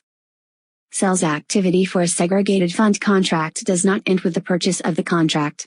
It includes providing the following services: post-sale follow-up, monitoring the client, monitoring the product, annual client review, handling deposits, making fund switches when necessary, resets, changing the beneficiary designation, renewing a contract, post-sale follow-up. The agent should follow up with the client once the sales process is completed to ensure his satisfaction with the product and to answer any questions. Need to monitor client. The client must notify the agent or insurer of changes to his personal situation that might affect the contract. Need to monitor product. New segregated funds are introduced, others are combined, and others discontinued. Agents need to know their products and keep on top of changes, such as a change in the management expense ratio, MER. Significant changes to a fund should be communicated to the client immediately. This is usually done by the insurer rather than the agent. Annual review. At a minimum, the agent should meet with the client once a year to review the selected investment and its performance. He should check with the client as to whether there are changes in his personal situation of which he should be aware. This is also a time to ensure the investor is aware of any significant changes that have occurred in the fund if applicable. Handling deposits. When a check accompanies the application, it must be handled securely and immediately sent to the insurer. The check should show the contract number to which the payment is to be applied. Making a fund switch. Fund switches may be scheduled or unscheduled. An unscheduled switch is made by request to the agent or insurer. The switch may be requested because the investor wishes to rebalance the account or is dissatisfied with fund performance. A minimum amount is required for the switch and the minimum balance for the fund must be met. Each insurer provides a number of switches a year for free. A withdrawal fee may be charged when switches exceed this limit. It is also possible for a switch to act as a reset that changes both the maturity date of the contract and contract guarantees. If units are switched within 90 days of purchase, a short-term trading fee may be charged, or the switch may not be permitted. A short-term trading fee is a charge against the value of the fund, for example, 2%. Information about the amount of the fee is disclosed in fund facts. A scheduled switch is one set up on a regular basis, usually monthly or quarterly. There is no need for the client to make the switch request. Fees are not charged when switches are scheduled. However, the insurer can cancel the switches or redirect switched funds. If this occurs, the investor will be notified in advance and provided with options for the future. A capital gain or loss can be incurred by a switch to the extent the amount switched exceeds or is lower than the adjusted cost base of the units. Resets. A reset can be scheduled or unscheduled. Not all funds allow reset. When a reset is completed, the maturity date of the contract resets. For 10-year contracts, the new maturity date will be 10 years from the reset date. Some insurers limit the age of the investor, or annuitant, at which a reset can be made, that is, age 70. An unscheduled reset is used by an investor to lock in a gain when he sees the value of his units has increased. The number of resets per year may be limited by the insurer. A scheduled, or automatic, reset may be restricted to the schedule set by the insurer, such as twice per year. The reset occurs only if the market value of the investment is higher than the unit's deposit value. Change of beneficiary. It may be necessary to change the beneficiary if, for instance, the beneficiary dies or the contract owner decides a new beneficiary is in order. This can be done at any time by the contract owner providing the beneficiary designation is not irrevocable. An irrevocable beneficiary can be changed if the beneficiary consents. A revocable beneficiary can be changed by the contract owner at any time in a written request to the insurer or by completing a change of beneficiary form. Renewing a contract. At the 10-year maturity of the contract, its value may be taken as cash or in the form of an annuity, or renewed for another period. When a contract is renewed, a new guarantee period begins. The new maturity date depends on the age of the annuitant when the contract is renewed. The deposit to the renewal contract is the market value of the original contract at maturity or the maturity guarantee value if it is higher than the market value. The death benefit guarantee continues. 6.4. Claims. A claim can be made by the contract owner for withdrawal, surrender and on maturity, by a beneficiary or an estate trustee, or equivalent, at death, or by the person in control of the contract, when a power of attorney is invoked, for withdrawal, surrender, and maturity. Once a claim is made, the claim is assessed for the value to be paid out. The actual payout is determined by the contract value minus any withdrawals and outstanding charges and fees. Claims process. The process for claims does not have to involve the agent since forms can be ordered directly from the insurer. Claim forms. Both withdrawal and death benefit claim forms can be ordered directly from the insurer. They must be returned completed and signed with any attachments and information the insurer specifies. Once forms are submitted, an insurance representative specializing in claims takes over handling the claim and issuing a check or checks, or ensuring funds are transferred as requested. Maturity claims and death claims. The maturity guarantee is claimed when the contract has matured by the contract owner or person acting as power of attorney. The death benefit guarantee is paid at the death of the annuitant to the beneficiary. Both guarantee amounts are contractually obligated as a percentage of deposits, adjusted upward by any resets and adjusted downward by any withdrawals from the contract. If the market value of the account is not equivalent to the guarantee, the insurer will step in and contribute a sum equal to the difference between market value and guarantee. The declaration of death is made by the beneficiary or estate trustee, who may be an executor, administrator, or liquidator, in Quebec. The contract number is provided in addition to the signature of the claimant and the agent's name and number. Proof of death or the attending physician's statement, a PS, is required. The death claim must be accompanied by an original death certificate. Additional documents may be required especially if the death occurs outside the country. Termination and surrender claims. Termination occurs at contract maturity. Surrender occurs before the contract has matured. Both activities constitute a claim and in the contract. The contract owner at termination may choose to receive the value of the contract in cash, to buy an annuity or another option provided by the insurer. Locked-in accounts may be restricted as to whether the cash can be received and their value may have to be transferred to another locked-in account depending on the legislation of the province that applies to the funds. Withdrawal form. The request for a withdrawal is initiated by the contract owner. The withdrawal form is used to both close the contract by withdrawing the total value of the account and to make a partial withdrawal. The form requires contract owner information, identification of contract type, selection of withdrawal options, selection of form of payment, that is, check, direct deposit, or transfer to another product or institution. Instructions to set up a scheduled withdrawal plan, SWP, for instance, when payments from a RIF must begin. Fund, identified by its number, from which the withdrawal is to be made. Specified amount to be withdrawn. Signature of contract owner and irrevocable beneficiary if one exists, and signature of the agent with a date. Withdrawal options cover many circumstances beyond a partial or full withdrawal.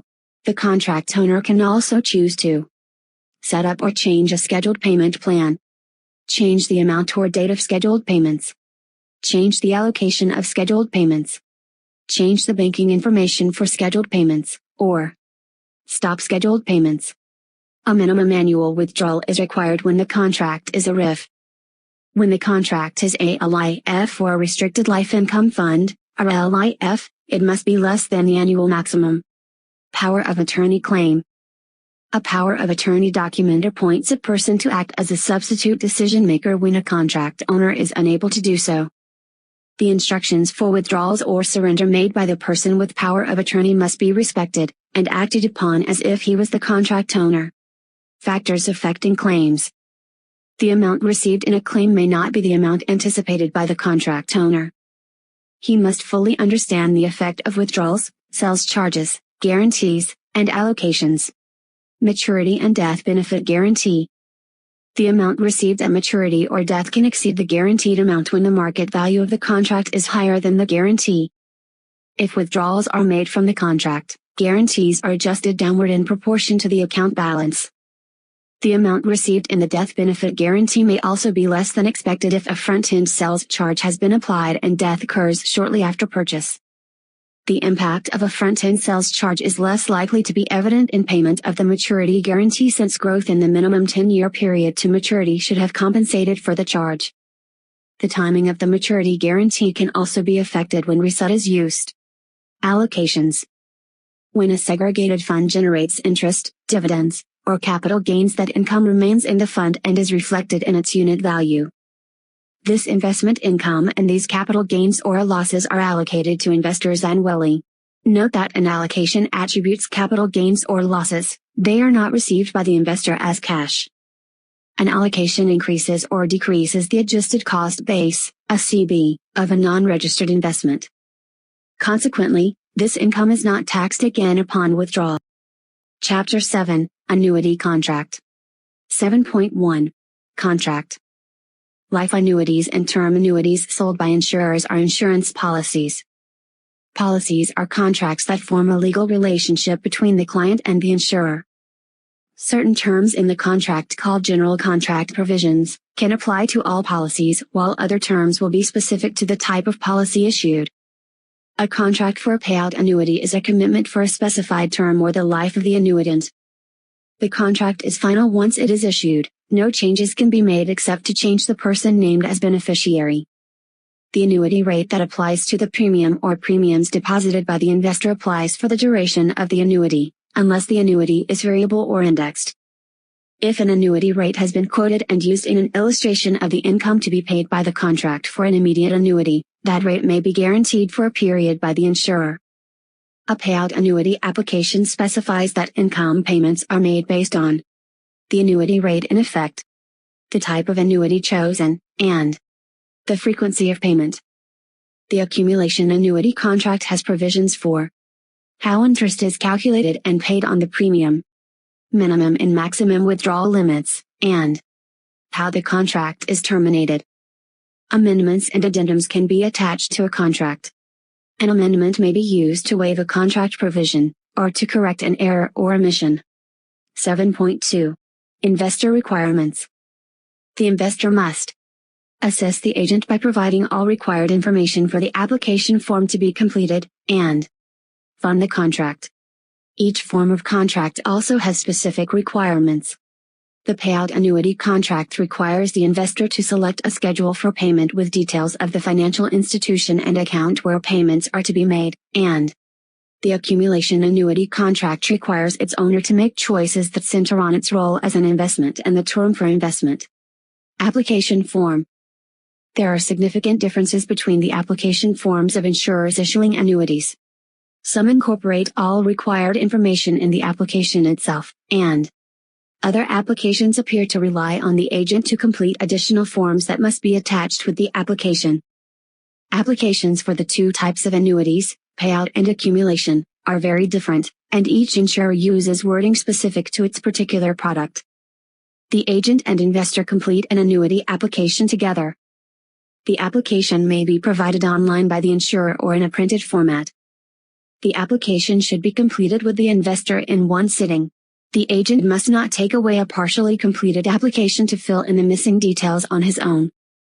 Every application needs to be carefully reviewed before meeting with the investor, as it is being completed, and after it has been signed and is ready for submitting to the insurer.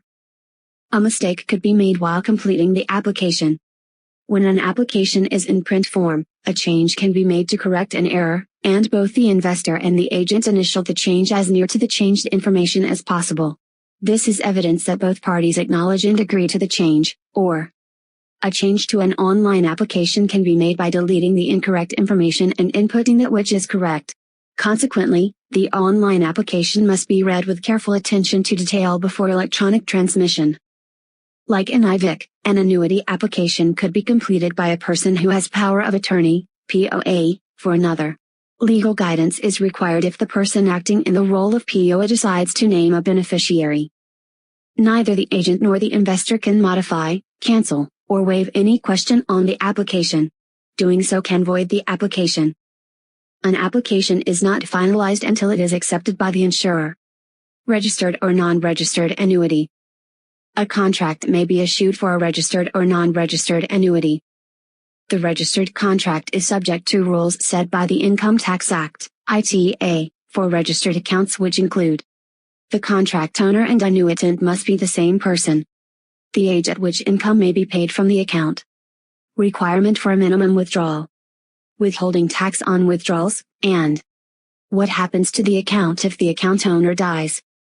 All withdrawals from registered accounts must be declared for tax purposes in the year in which they are made. A non-registered account is not subject to Canada Revenue Agency, CRA, rules for contributions, withdrawals, or tax deferral.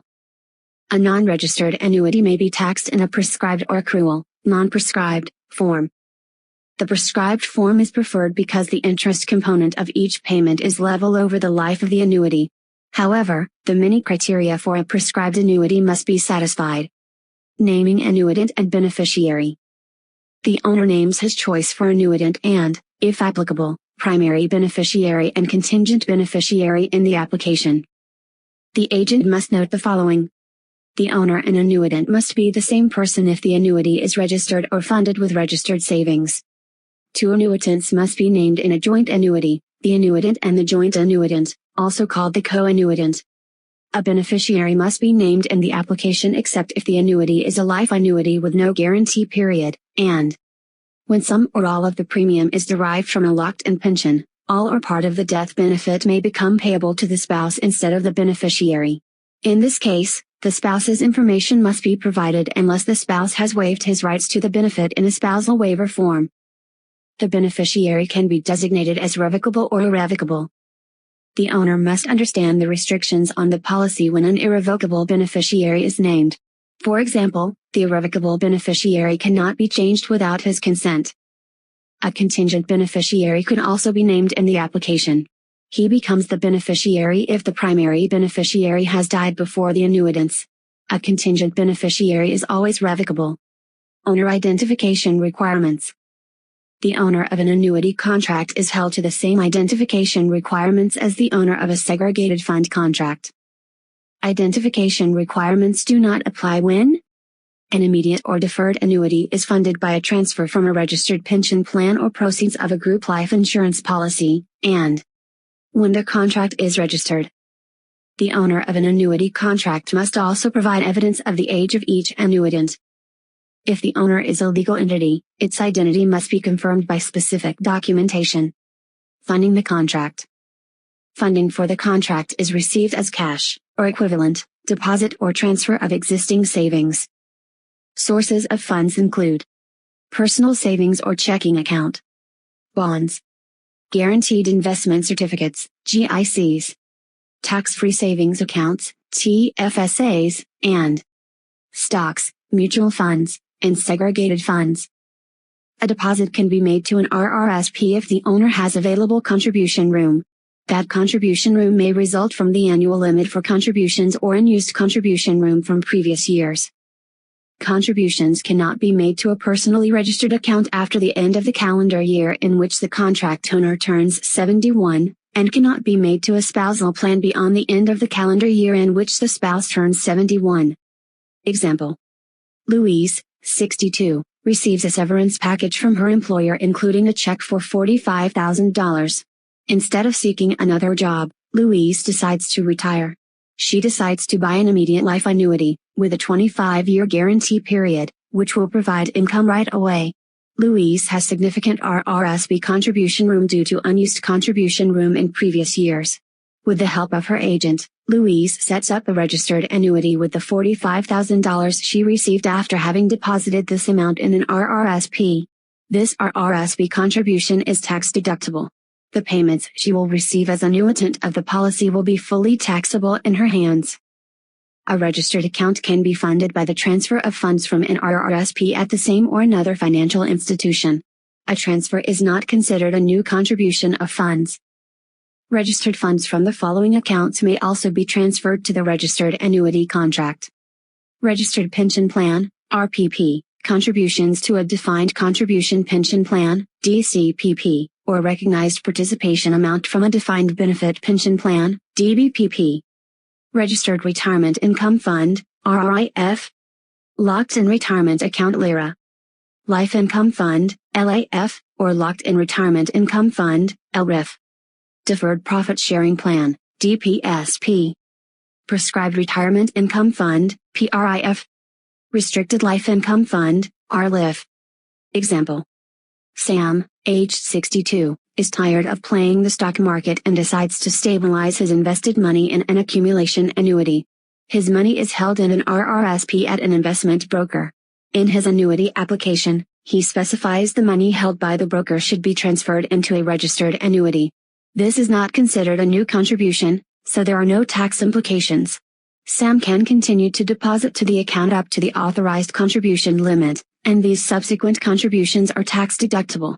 All payments Sam eventually receives from the annuity after it is converted to a payout annuity, comprising both the amount transferred and the amount subsequently deposited, are fully taxable in his hands. 7.3. Agent services and requirements. Once the contract has been delivered, the agent should view the service he can provide to contract owners as an ongoing activity, to both ensure changes are accommodated in the contract as necessary and to be alert for other product sales opportunities.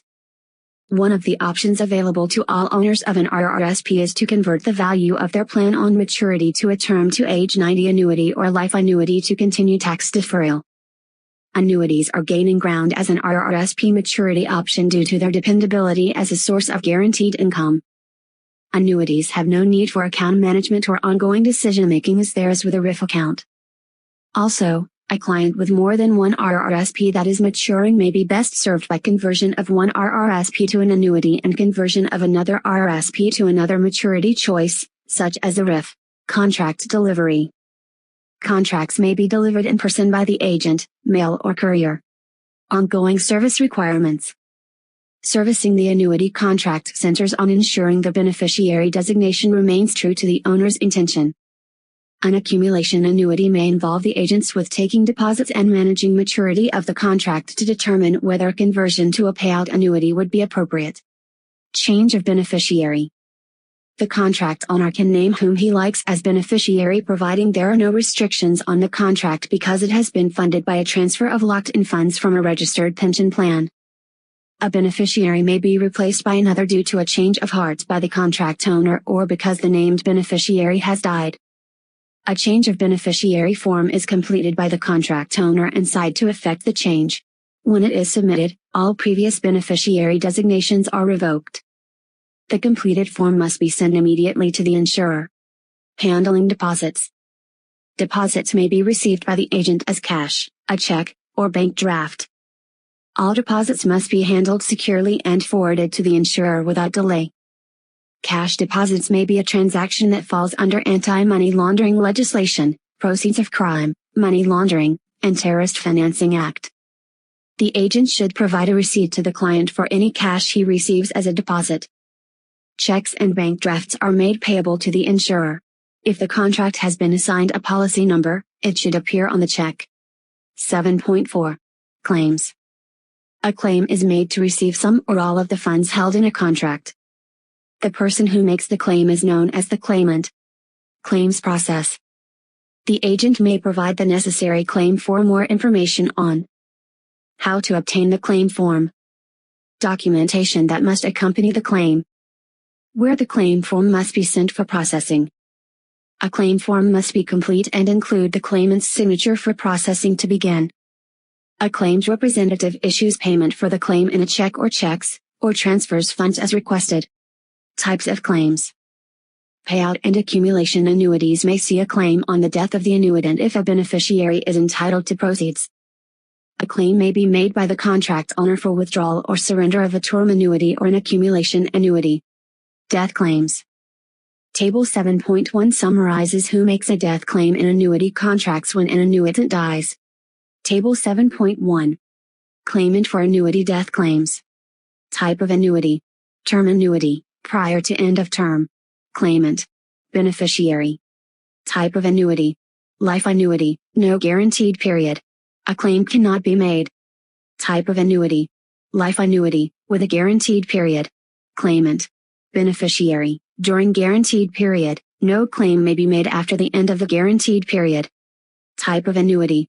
Joint and last survivor annuity, death of first annuitant, no guarantee period. Claimant. Surviving annuitant. Type of annuity. Joint and last survivor annuity, death of second annuitant, no guarantee period. A claim cannot be made. Type of annuity. Joint and last survivor annuity, death of second annuitant, with a guarantee period. Claimant. Beneficiary. During guaranteed period, no claim may be made after the end of the guaranteed period. Type of annuity. Annuity with return of premium rider. Claimant. Beneficiary. Type of annuity. Accumulation annuity. Claimant. Beneficiary. Example. Douglas has an RRSP that is maturing.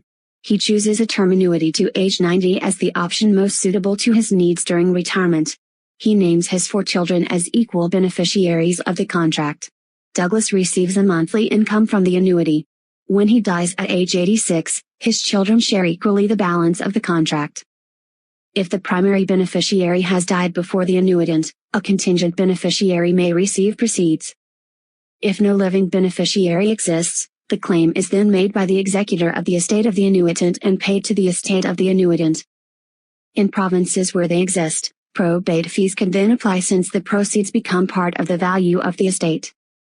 No probate fees apply when a named beneficiary of an annuity contract receives the proceeds of the contract. Example. Catherine received a monthly annuity payment from a life annuity with a 25-year guarantee period purchased by her husband before he retired from his senior-level executive position. He wanted to supplement her old age security, OAS, benefit, so the annuity started when Catherine was 65. Since Catherine and her husband have no children, the annuity named Catherine's sister, Norma, as beneficiary. Catherine's husband died several years ago, and Norma died last year. Because Catherine suffers from advanced memory loss, she did not remember that she has an annuity and that Norma was its beneficiary, so she did not name another beneficiary. When Catherine died this year, there was no beneficiary named in the contract to receive the benefit of the guarantee. Consequently, the balance of the annuity guarantee was paid in a cash refund to Catherine's estate. Transfer of annuitants in joint contract. A joint and last survivor annuity contract names both a primary annuitant and a second, or co-annuitant. The primary annuitant receives payments from the annuity for his lifetime. After his death, the second annuitant receives payment for life from the annuity. The switch is initiated when proof of death of the primary annuitant is provided to the insurer. Surrender and withdrawal claims. An accumulation annuity permits withdrawals, subject to minimum and maximum amounts, and surrender. When the accumulation annuity is cashed in before its maturity date, a market value adjustment, MVA, may be made by the insurer, which penalizes the contract owner by reducing the sum he receives. The amount of reduction due to the MVA is based on the amount of time remaining in the term of a guaranteed investment after the withdrawal or surrender, the interest rate at the time the investment was made, the current interest rate, and fees. A term annuity may also be surrendered. When a contract is surrendered, a penalty will be charged by the insurer according to contract terms. A life annuity may not be surrendered once annuity payments have started. When a claim for surrender or withdrawal is made, it must be in a form acceptable to the insurer. Power of attorney claims. A person acting in the position of power of attorney may have a special form to complete as a third party in respect of the account. Factors affecting claims. Taxes are always withheld by the insurer according to the rules set out by the Income Tax Act when a contract is surrendered or a withdrawal is made. The amount received from the claim and how it is paid will depend on whether a cash refund or installment refund has been chosen. A claim cannot be made against a life annuity unless a guarantee exists. The beneficiary is entitled to the guaranteed portion of the contract. The beneficiary has no further claim after the guaranteed period ends. Example. Tara, at age 66, purchased a life annuity, paying $3,000 a month, with a 20-year guarantee period, and named her adult son, Rob, as the beneficiary of the annuity. Tara died 10 years later. Rob, as the beneficiary of Tara's annuity, will keep getting $3,000 a month for 10 years, that is, until the end of the 20-year guaranteed period. Chapter 8, Group Retirement and Investment Plans. 8.0. Group Retirement and Investment Plans. This chapter examines the agent's role in providing service to a client who is a group sponsor or administrator. The agent works with the client to achieve the savings and investment objectives of the group the client represents. The sponsor offering this type of plan is making a commitment to its group members. There are financial obligations for the sponsor and administrative costs incurred when a group plan is offered. To provide sound advice to a sponsor or administrator, the agent must be familiar with the following. 8.1. Group Plan Structure. A group plan is comprised of its sponsor, administrator, and members. The agent must be aware of the rights and responsibilities of each group plan sponsor. The group plan sponsor, typically the employer, establishes and registers the Group Registered Pension Plan, RPP, with Canada Revenue Agency, CRA, and provincial authorities. The applicable provincial pension benefits legislation outlines the requirements for the Group Registered Pension Plan. This includes compliance with filing certain reports, the possible need for an auditor's report, actuarial reports, and other reports as needed by the jurisdiction in which the group plan is registered. On the other hand, some group pension plans are regulated on a federal level and are not subject to provincial legislation.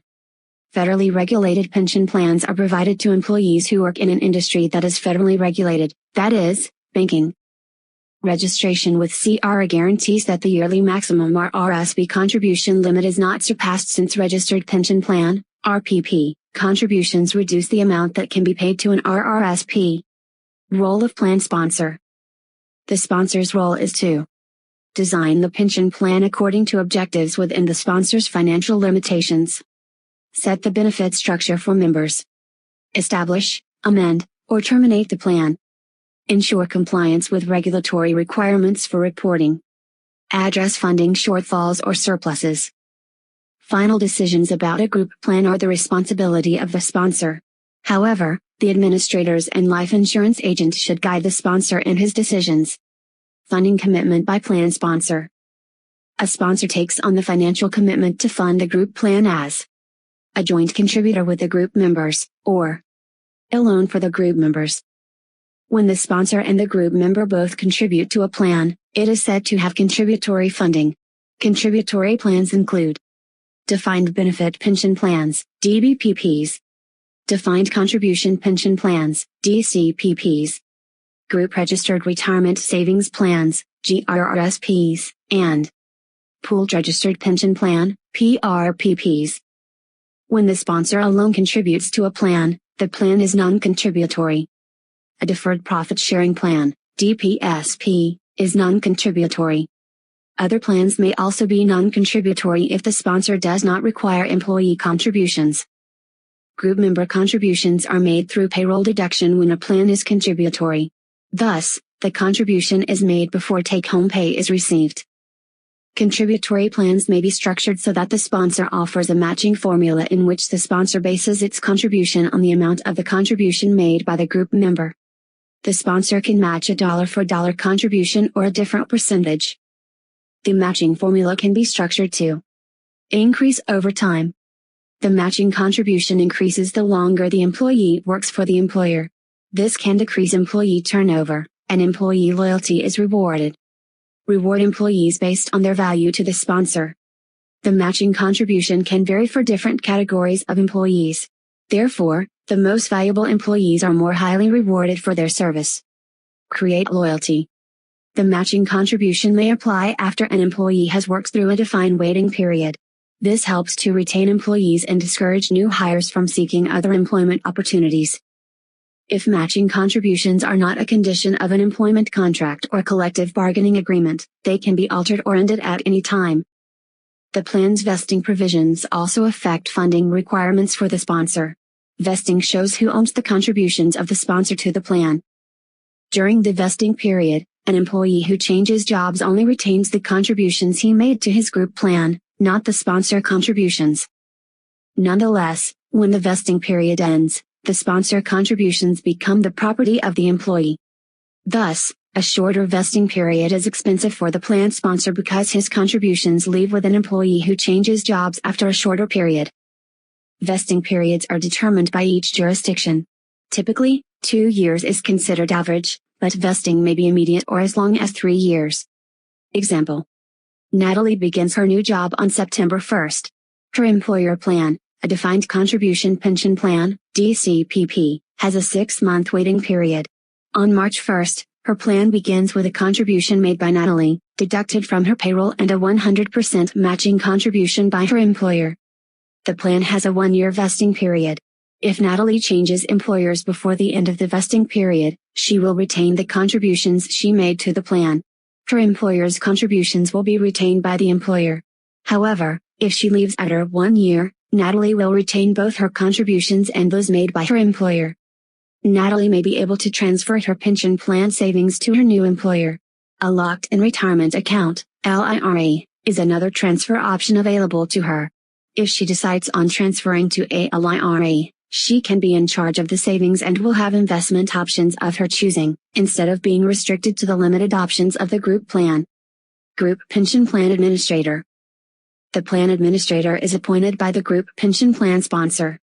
In Quebec, group plans with more than 25 members must be administered by a pension committee. Often, the sponsor is also the administrator. When the employer is also the plan administrator, the employer must take into account the plan's beneficiaries' best interests. The pension plan administrator has both a financial and administrative role. This role is performed by human resources, an accounting service, or a third party. When a third party is used, it is often a firm that specializes in employee benefits and services. For a DCPP, the administrator may be the plan sponsor, a board of trustees, a financial institution, for a simplified pension plan, or a pension committee as defined by pension benefit standards legislation. Role of Group Pension Plan Administrator.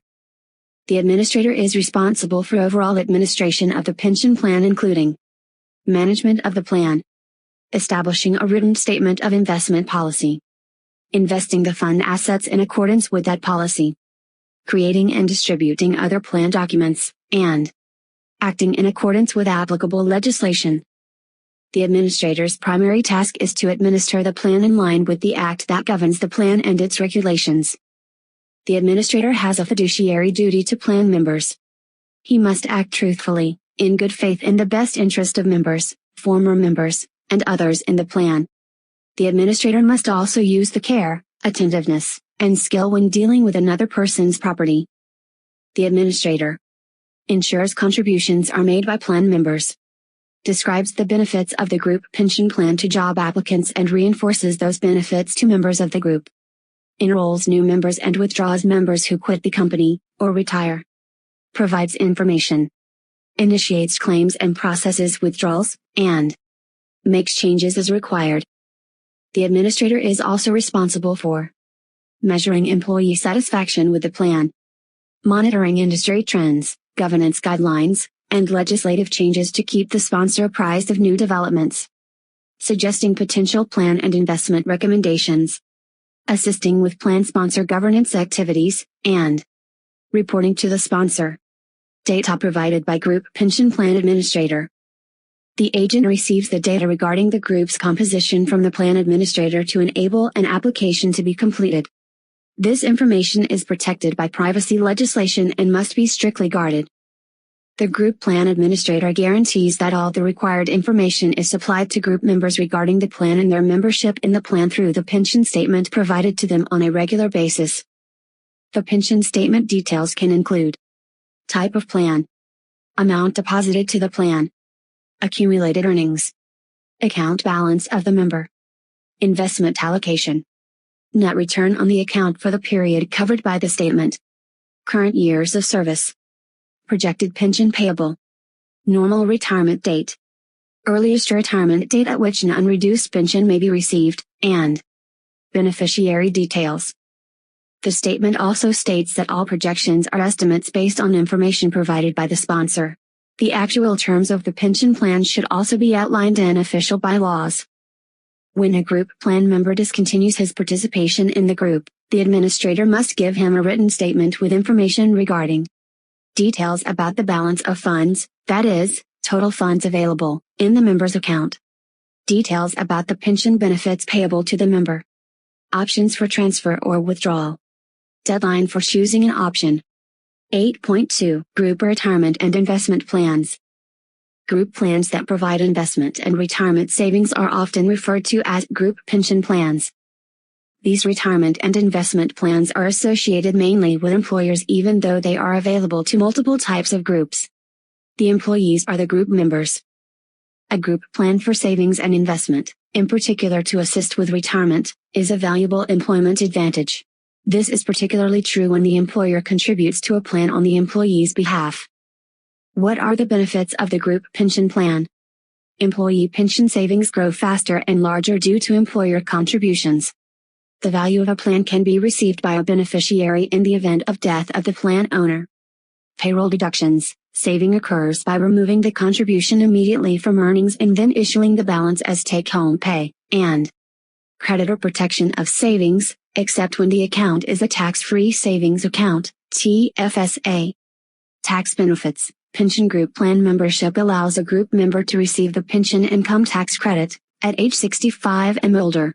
This permits the pensioner to split pension income with his spouse, which in turn reduces income tax. A group plan is customized to the needs, wishes, and financial circumstances of its sponsor. The agent helps the sponsor to identify available options and create the plan that best meets objectives in the present and future. When there is already a plan in place, the agent should examine it to determine if it is in line with objectives and needs. From this, the agent should make a recommendation that reflects present conditions. Existing plan. An existing pension plan may become unsuitable for its sponsor. It may not attract the talent the company seeks, especially if a competing firm has a better group plan on offer. Instead of replacing a plan, there may also be good reasons to supplement one plan with another. For instance, providing ADCPP to all group members plus ADPSP that is based on company profitability for senior executives. The agent must evaluate and compare the existing plan against other similar plans to determine whether the plan's benefits are still in line with the objectives of its sponsor and members.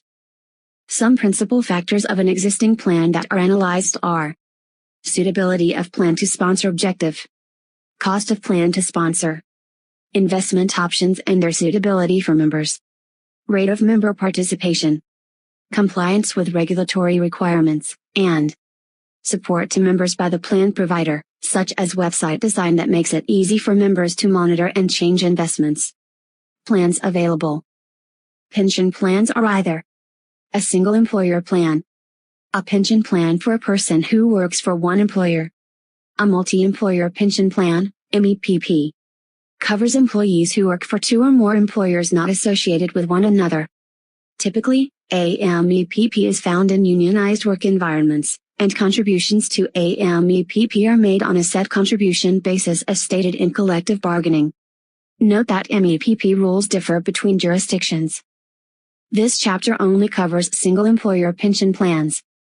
Note, agents should thoroughly familiarize themselves with the MEPP rules that apply in the jurisdiction where they work when there is a large unionized workforce. Some group savings and investing plans are only obtainable through a sponsor, such as DBPPs. Other plans are obtainable both through sponsors and to individuals who are not enrolled in group plans, such as TFSAs. Group plans are in place to supplement, not as a replacement for personal savings. Contributions to group plans may lessen our RSP contribution room. However, members should be encouraged to build savings outside their group plans for the future and take advantage of tax deferral on savings. A sponsor may put in place a single group plan or multiple group plans. For instance, a DCPP could be joined with a GRRSP or a DPSP to assist the employer to draw and keep top talent. A group plan member is enrolled in an accumulation plan, CAP, when he is offered to choose from two or more investment options within the plan. DBPPs are not CAPs because the member does not have to make any investment choices. DCPPs, PRPPs, GRRSPs, TFSS, and DPSPs are all capital accumulation plans.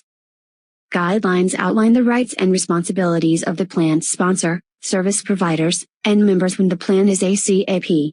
These guidelines are standards in place to ensure that members of a CAP receive the information and support they need to make appropriate investment choices. The following registered plans assist savings and investment for retirement. Defined Benefit Pension Plan, DBPP. Defined Contribution Pension Plan, DCPP.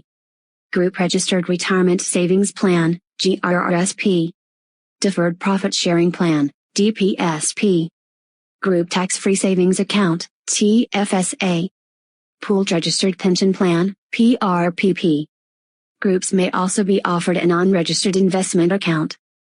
The following group plans convert registered savings into pension income stream for group members.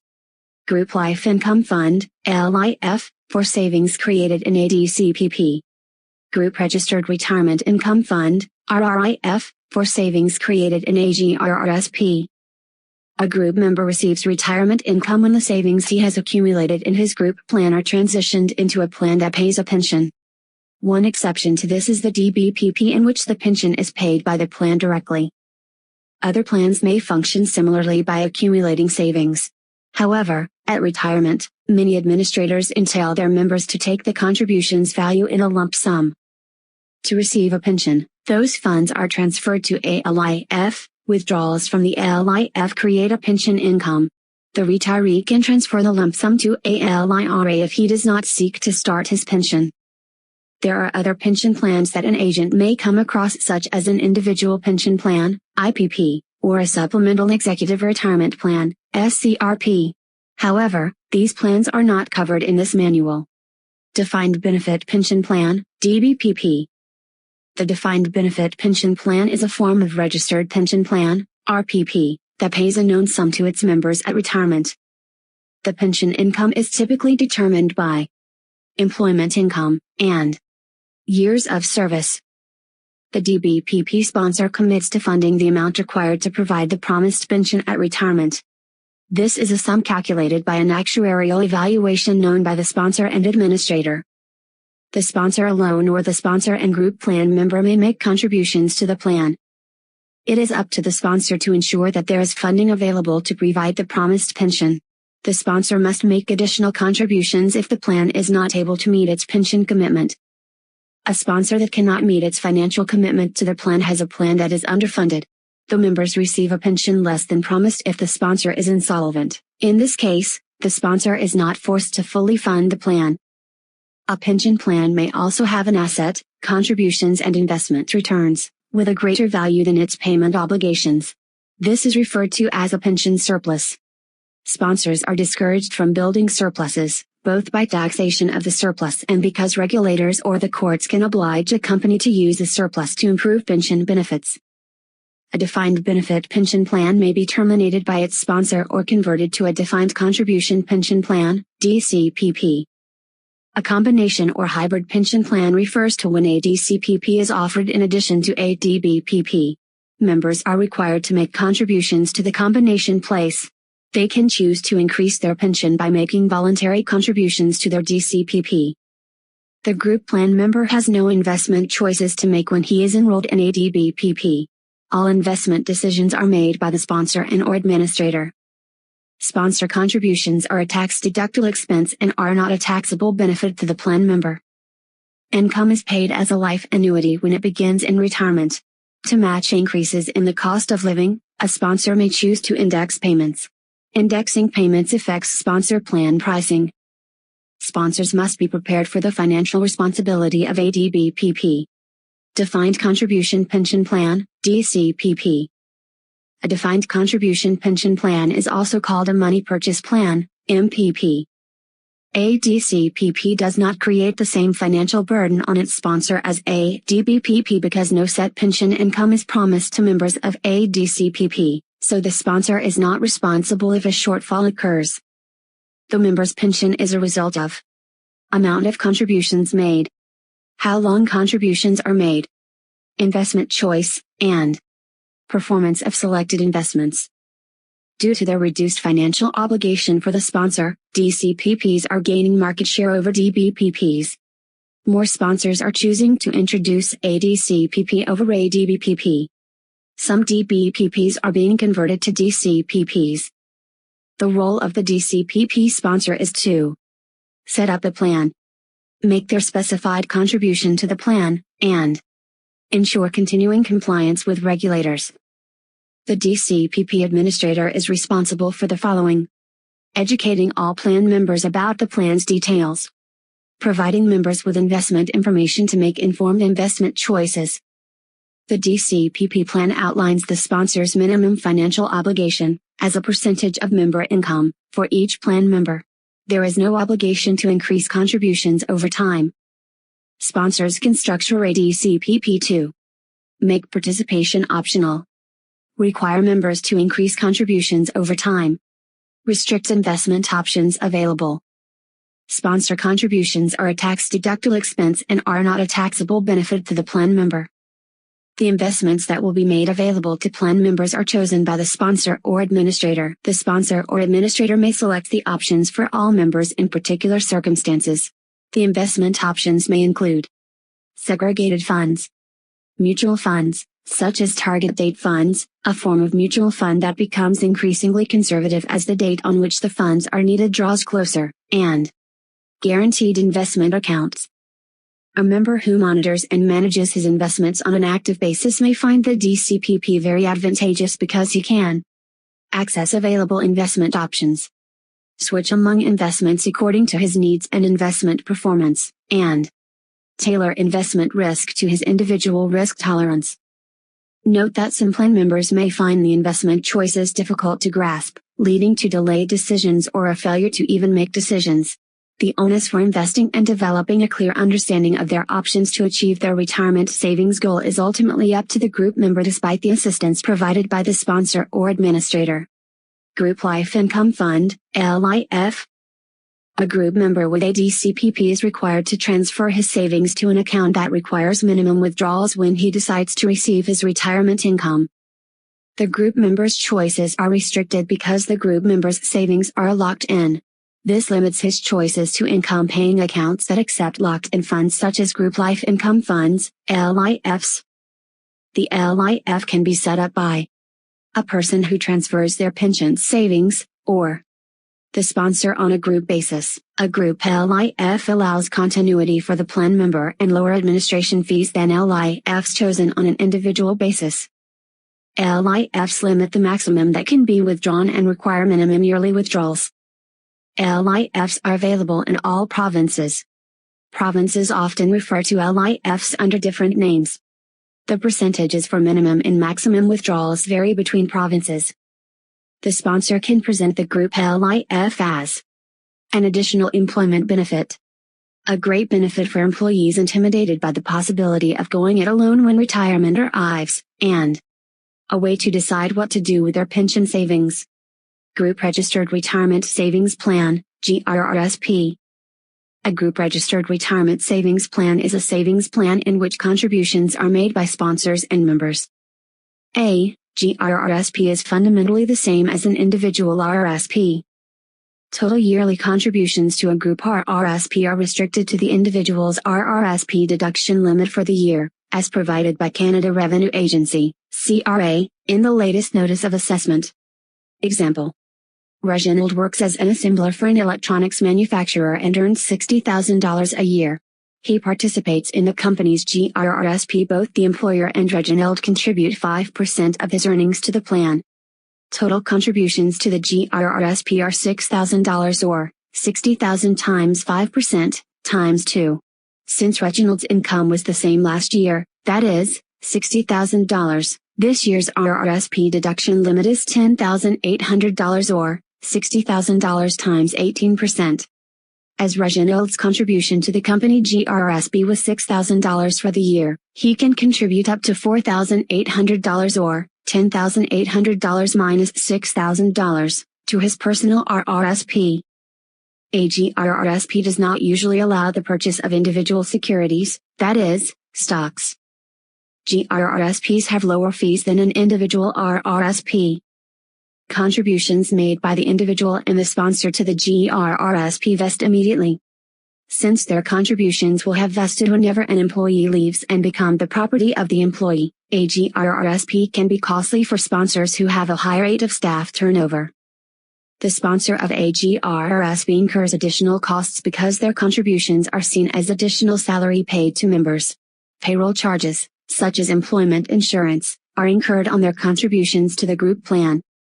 No financial commitment is made by GRRSP sponsors regarding an eventual pension for members. Members control their investments and contributions. They are ultimately responsible for creating their pension. Contributions are made through payroll deduction, making saving typically easier for members. Contributions made by the employer are taxable as income to the employee and are tax deductible by the employer. The GRRSP sponsor's role is to collect and remit plan members' contributions. The sponsor does not have any other additional commitments to the plan.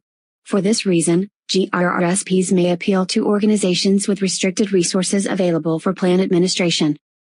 At plan maturity, that is, the year in which the account owner turns 71 at the latest, savings accumulated in a GRRSP must be transferred into a group or an individual RIF, or an annuity, to continue tax deferral.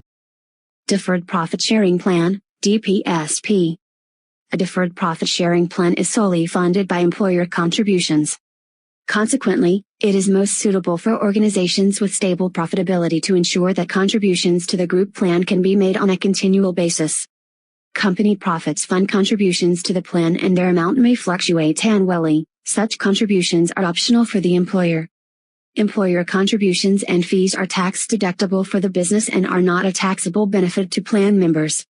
On federal and provincial government plans, employer contributions are not subject to payroll taxes.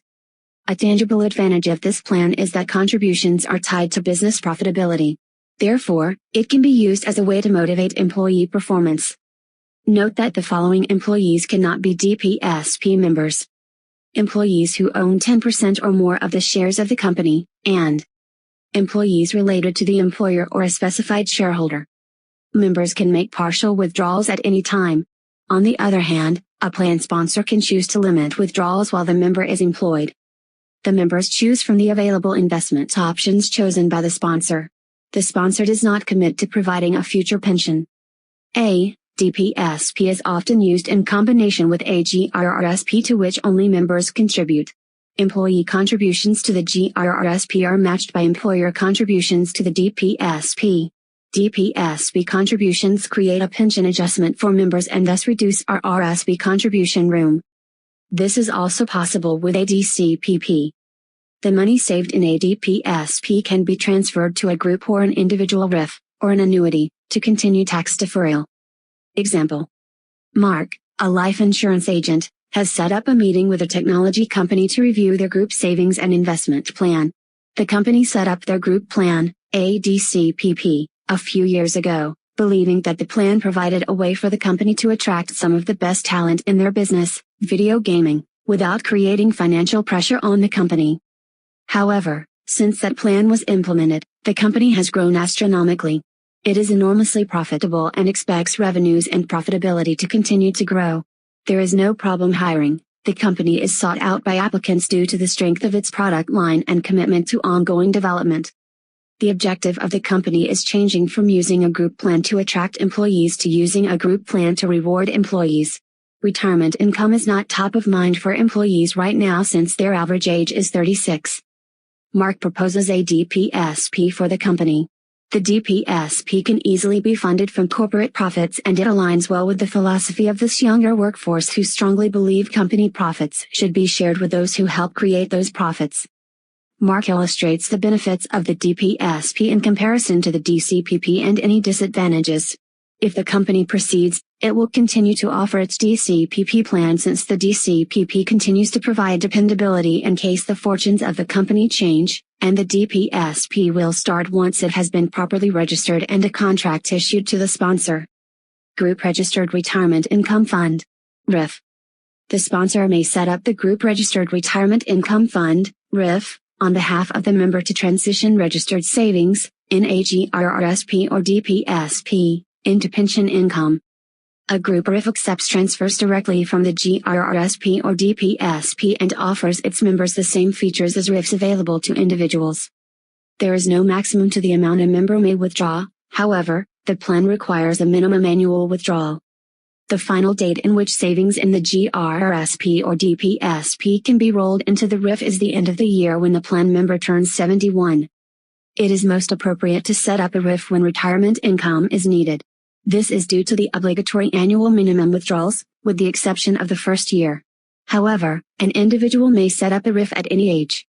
Withdrawals from a RIF are fully taxable as income. Group Tax-Free Savings Account, TFSA. The Group Tax-Free Savings Account provides no tax deductions on contributions, no need for tax deferral, no taxation on withdrawals. Like other group plans, sponsors are not required to contribute. All contributions are considered income. Sponsors are not responsible for providing a pension income to group members. A choice of investments is available. The Group TFSA restricts contributions in the same that individual TFSAs are restricted. A significant TFSA advantage is that contribution room is independent of other plans. Thus, the maximum contribution can be made to a TFSA and an RRSP. Typically, members benefit from lower investment fees in the group plan compared to individual plans. Contributions of the TFSA are not locked in. Therefore, compared with other group plans, group plan members are provided with the flexibility to make tax-free withdrawals at any time. Example. Darlene is the owner of a small, prestigious real estate firm that serves a niche market in a wealthy suburb. Her employees, all real estate agents, are at either end of the usual working age, either they are in their mid to late 60s or their mid to late 20s. They all earn significant six-figure incomes every year and have enjoyed high earnings for the past number of years. Darlene's financial success is a result of her agent's success, and she wants a group plan that will recognize employees' lengthy service without creating a significant tax burden for them. She knows that they have all made maximum RRSP contributions and have no available contribution room. They all pay tax at the highest marginal tax rate. Darlene needs to retain her long-standing employees. She knows from experience that the younger ones are not particularly loyal, but the older employees are. None of them plan to retire in the foreseeable future. A group TFSA does not have a maximum age for contributions, so, on this basis, is a good fit for Darlene's older employees. Darlene creates a group TFSA for her more experienced employees on the basis of their years of service. Those who have worked for 10 years or more for Darlene are eligible to join. Darlene contributes the annual maximum to each employee's plan and is quite happy to bear the cost of contributions plus additional payroll taxes. The agents can make withdrawals from the account, whenever they wish, on a tax-free basis. This approach is very tax efficient for the members of the group plan. Pooled Registered Pension Plan, PRPP. The Pooled Registered Pension Plan is a new group pension savings plan intended for individuals who do not have employer-provided pension plans, or are self-employed. Licensed PRPP administrators, who include some large life insurance companies, provide individuals access to the plan. PRPPs are available on a federal level. They may be made available in all Canadian provinces. Each province must enact its own PRPP legislation before the plan can be offered. Quebec has adopted a matching plan, the Voluntary Retirement Savings Plan, VRSP. The PRPP provides smaller companies with a pension plan for employees without the compliance obligations of other group plans. Plan members benefit from lower administration costs than with individual savings options, and portability. As members change jobs, the PRPP follows them. Employers and employees may both contribute to the plan. Contribution limits are the same as individual RRSPs. There is no commitment made for a future pension. Contributions made by the employer are not included in the member's income. Contributions are not tax deductible for the member. 8.3. Group Plan Investment Options. Members of group plans pay lower investing fees in comparison to retail investors. This allows more of their savings to work as investments. The plan sponsor selects the investment options available to group members. The group members choose from these available investment options. The management expense ratio, MER, is less than what an individual would pay when the group investment is a segregated fund. Example. 10 years ago, Janet's contribution to her DCPP was $4,000 for the year. She invested in the most growth-oriented segregated fund she could identify. The fund earned 10% annually and, because it was offered through a group plan, the MER was just 1% per year, net return of 9%, that is, 10% minus 1% MER. After 10 years, Janet's initial investment was worth $9,469.45 or $4,000 times 1.09 to the power of 10. If Janet had made the same investment outside the group plan, the MER charge would have been 2% per year, net return of 8%, that is, 10% minus 2% MER. After 10 years, Janet's initial investment would be worth $8,635.70 or $4,000 times 1.08 to the power of 10. Therefore, in 10 years, Janet was able to increase the value of her initial investment by $833.75 or $9,469.45 minus $8,635.70, due to the lower management fees charged to the group. Segregated funds for groups. Segregated funds are an investment option made available to members of pension plans, except those enrolled in a DBPP. Types of funds available. There is a significant amount of choice regarding types of funds available. The segregated funds available to group members in a customized group plan are picked, often with the help of the agent, by the sponsor or administrator. The sponsor or administrator ensures that group members can select funds that offer capital preservation, growth, or income alone or in combination. Advantages and disadvantages of group segregated funds. Segregated funds available to group members have particular characteristics such as no sales charges, no switch fees, lower MER, no maturity guarantee or death benefit guarantee. The absence of these guarantees raises the risk of investment loss for the group member. Annuities for groups. Annuities for groups are provided for the group itself, group members, and retiring group members. Types of annuities available. Sponsors that offer DBPPs face substantial risk in funding their pension responsibilities in the future. With the help of actuaries, they must predict the amount of funds they should set aside in their pension fund for future pension payments. A way to mitigate that risk is for the sponsor to purchase annuities from an insurer in a pension buy-in. How does the pension buy-in work? An insurer sells the pension plan annuities with guaranteed payout rates that match the pension obligation. The insurer then becomes the provider of the pension benefit. Therefore, the insurer assumes the risk of funding the future pension from the sponsor. The benefits promised to retirees are unaltered. Companies who go out of business are still required to meet their pension obligations. Therefore, the pension buy-in can be useful for companies that wind up their pension plans because they go out of business. Their retired group members will still receive their pensions, as expected by the insurer. GRRSP members may be provided with an accumulation annuity for their savings. The annuity pays guaranteed interest for a set term or a date stated by the investor. DBPP members have a life annuity option when their contribution ends at retirement. GRRSP and DPSP members may select a term annuity or a life annuity. Life annuities may be available as a joint and last survivor annuity and offered with or without a guarantee period. Advantages and disadvantages of group annuities. Group annuities provide the dependability of income, security, stability, and peace of mind. Group annuities have no flexibility for withdrawals, and they cannot be ended once payments initiate.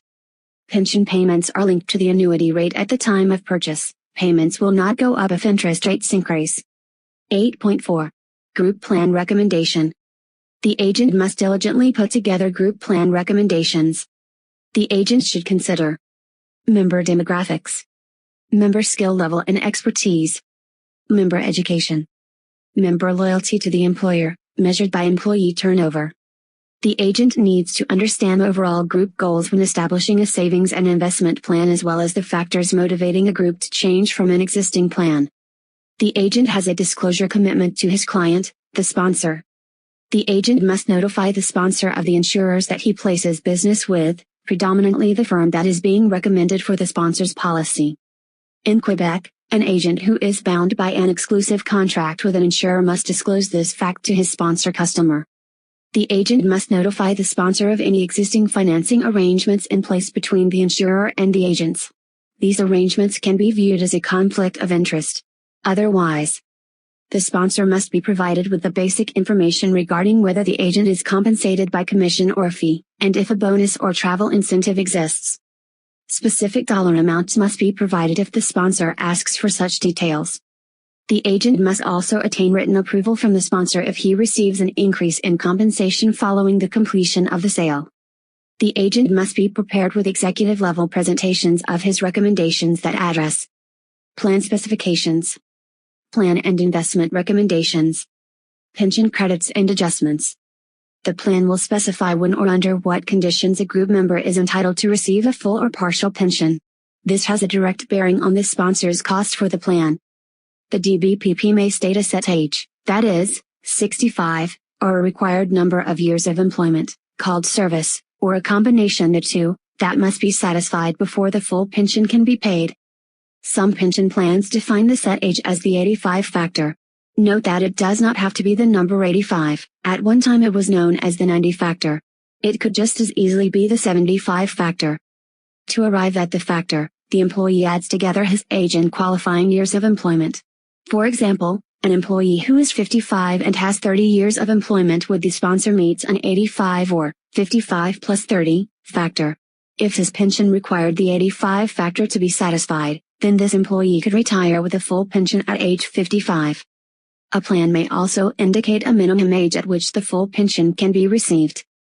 A partial pension may be paid if the full factor cannot be satisfied, either because the employee does not have enough years of service or because he is too young.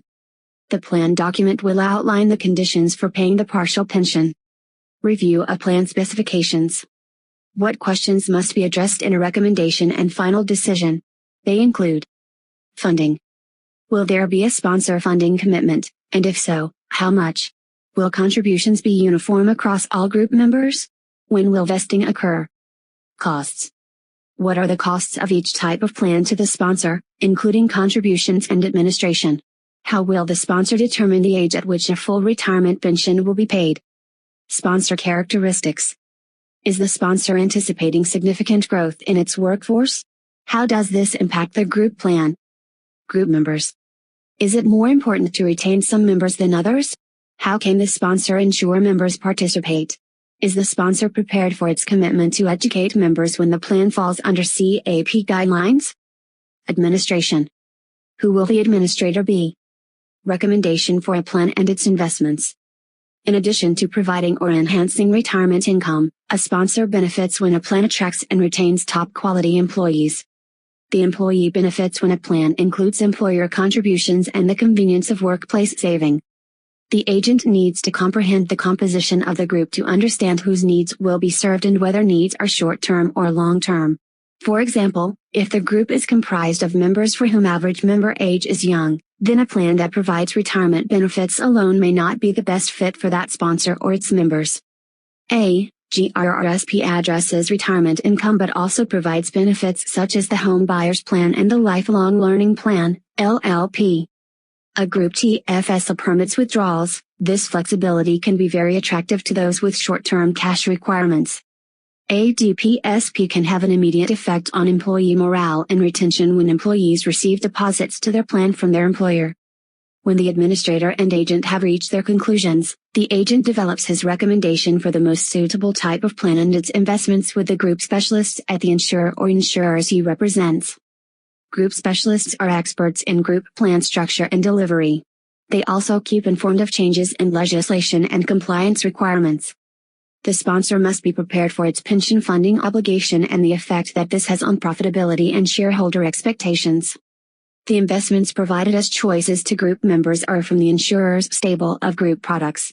The sponsor, through the administrator, decides which investments fit the membership best.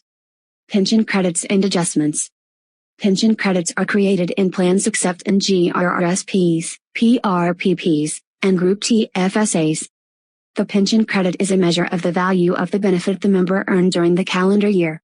The method an employer uses to calculate pension credits depends on the type of plan and its provisions. Pension credits for DBPPs, DCPPs, and DPSPs are calculated to determine a member's pension adjustment, PA, for the year. The PA reduces the amount that a member can contribute to an RRSP or a PRPP in the following year. Therefore, an RRSP or PRPP maximum contribution for a DBPP, DCPP, or DPSP member is maximum contribution limit for year minus pension adjustment for previous year. Example: Ahmad's maximum contribution limit for his RRSP this year is 18% of his previous year's earned income. His earned income for the previous year is $48,000, so his maximum RRSP contribution is $8,640 or $48,000 times 18%. His pension adjustment for last year was $3,300 due to the contributions made to his DCPP at work. Therefore, he can contribute $5,340 or $8,640 minus $3,300 to his RRSP this year. A sponsor may increase benefits of a plan by retroactively increasing the benefit formula. This creates a past service pension adjustment, PSPA, for the member. A PSPA reduces RRSP contribution room. The administrator must calculate and report PSPAs. 8.5. Group plan documents. Many documents must be provided to the pension authority in the jurisdiction in which the plan is being registered by the plan sponsor. Like all forms that the agent has a role in completing, those required to establish a group account must be filled out accurately and submitted in a timely manner to the insurer. The insurer that manages the pension for the sponsor provides a regular financial report to the sponsor. The report informs the sponsor about investment income and benefits paid to members. It also provides information on the allocation of funds among investment options and the members. Application. A group application is completed first by the administrator on behalf of the group. The application goes through underwriting by the insurer. The contract is then prepared, naming the sponsor or the administrator as contract owner or holder. Once the application for the group is approved, group members can apply on their own behalf as they become qualified to join the plan.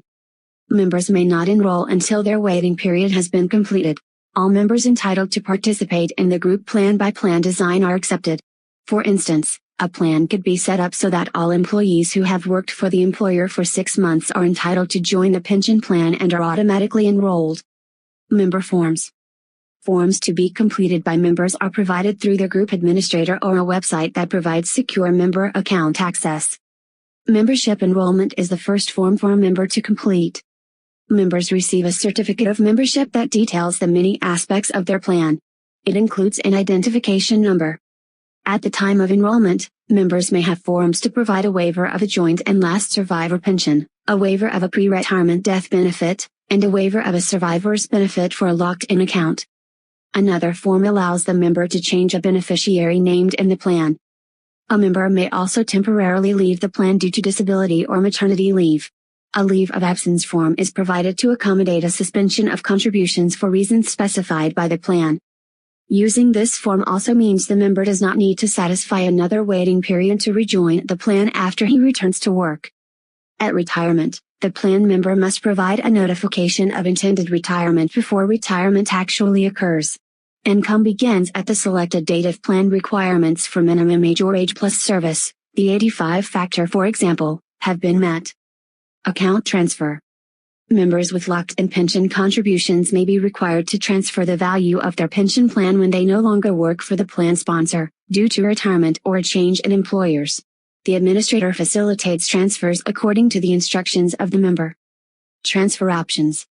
The sponsor follows the instructions of the plan member when he leaves the plan due to a change in employment or retirement. Options available for transfer depend on the type of plan and whether the plan member wishes to continue savings or to begin receiving income. Whether the income starts partly depends on age at the time of transfer, since withdrawals may not be possible before a specified age. There are many conditions that must be carefully considered by the group member when a group plan-to-plan transfer is contemplated. An agreement transfer between DBPPs allows a member of a DBPP, who quits one plan to transfer the commuted value of his pension rights into the pension plan of the new employer and be recognized for years of service under the new plan. The terms of pension plans are not all the same. The value of one plan may not be equivalent to another plan, and a shortfall can arise. If so, the employee can contribute the sum needed to make up the shortfall in a lump sum within a specified deadline or prorate the amount of transfer. Plans may also differ as to when a pension is available. A group member would likely not want to transfer commuted value from one plan that permitted retirement on a full pension at age 62 to another plan, in which the full pension is provided at age 65. The member of a DCPP may experience an entirely different set of investment options if he transfers to another pension plan. Even if he finds the new range of options unsuitable, the transfer cannot be undone. A transfer of accumulated funds to a locked-in retirement account, LIRA, or other self-administered plan, eliminates the problems associated with a group plan-to-plan switch. The account owner must be prepared to make investment decisions, and will pay higher investment fees and most likely an account fee, for independence from the group plan. Table 8.1. Plan administrator responsibility when a member leaves his employer or retires. Type of plan. Defined benefit pension plan, DBPP, or defined contribution pension plan, DCPP, when employee leaves his employer. Leaving the plan the member's pension rights or calculate the commuted value of DBPP pension or value of the DCPP and transfer to an option suitable for locked-in funds or to the new employer's group plan. When employee retires. Begin retirement DBPP pension payments, or transfer the commuted value of DBPP pension or value of the DCPP to an option suitable for locked-in funds. Type of plan. Group Registered Retirement Savings Plan, GRRSP, when employee leaves his employer. Transfer value to the employee's individual RRSP, RIF, or group plan of a new employer. The plan may also be cashed out. When employee retires. Cash out the value of the plan, or transfer the value of the plan to a group RIF or RIF, or buy a term or life annuity. Type of plan. Deferred Profit Sharing Plan, DPSP, when employee leaves his employer. Transfer value to the employee's individual RRSP, RIF or group plan of a new employer, purchase an annuity, term or life annuity, or cash out the value of the plan. When employee retires. Cash out the plan, or transfer the value of the plan to an RRSP, group RIF or buy a term or life annuity. Type of plan. Group Tax-Free Savings Account, TFSA, when employee leaves his employer. Transfer value to the employee's individual TFSA or cash out the value of the plan. When employee retires. Transfer value to the employee's individual TFSA or cash out the plan. 8.6. Agent Service Requirements. Agents may initiate the process of implementing a group savings and investment plan by identifying potential sponsors, and meeting with them to illustrate the advantages of such a plan. Throughout the entire group process of sales and service, the agent responds to the sponsor's needs and is the point of contact and source of group information for the insurer while a quote is being developed. Review plan with sponsor. The agent must seek regular input from the sponsor or administrator about the existing plan to retain and enhance the business relationship. Reviewing a recommendation that has been made and not acted upon can be important in building group business. Annual review. An annual review gives the agent the opportunity to reinforce the value of the plan and learn of changes about the sponsor. It is essential for the agent to stay informed of changes to group savings and investment products, and how those changes could affect the sponsor's plan. He should also maintain a high standard of knowledge about pension trends to discuss their impact with the sponsor. Change in circumstances.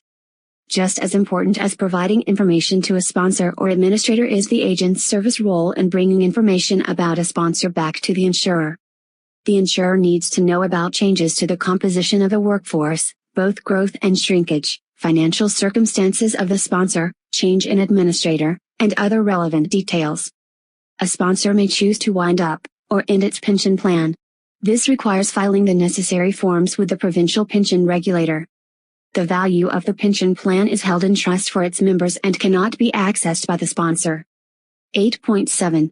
Claims by group members. A claim from a group member is initiated to receive the funds in the plan. To make a claim, a group member needs to provide the group name and certificate or identification number to the insurer. The appropriate claim form must be completed by the group member to enable the claim to be processed. If a group member dies, the spouse will be called upon for information to enable his claim to the pension proceeds. Claims for exceptional circumstances. Contributions to some group plans are the basis for locked-in savings. Withdrawals cannot usually be made by the group member when savings are locked in. However, there are some exceptions to the locking-in rule that allow the savings to be accessed earlier than they would otherwise be available or in larger withdrawal amounts. They include when life expectancy of the contributor is shortened, financial hardship is proven, the member is no longer a Canadian resident, the balance of the account is less than a specified sum, or funds are being transferred to a life income fund, LIF, or restricted life income fund, RLIF for federal pensions, and a partial withdrawal is available. Claims being made under any of these circumstances require that the necessary forms be completed by the group plan member.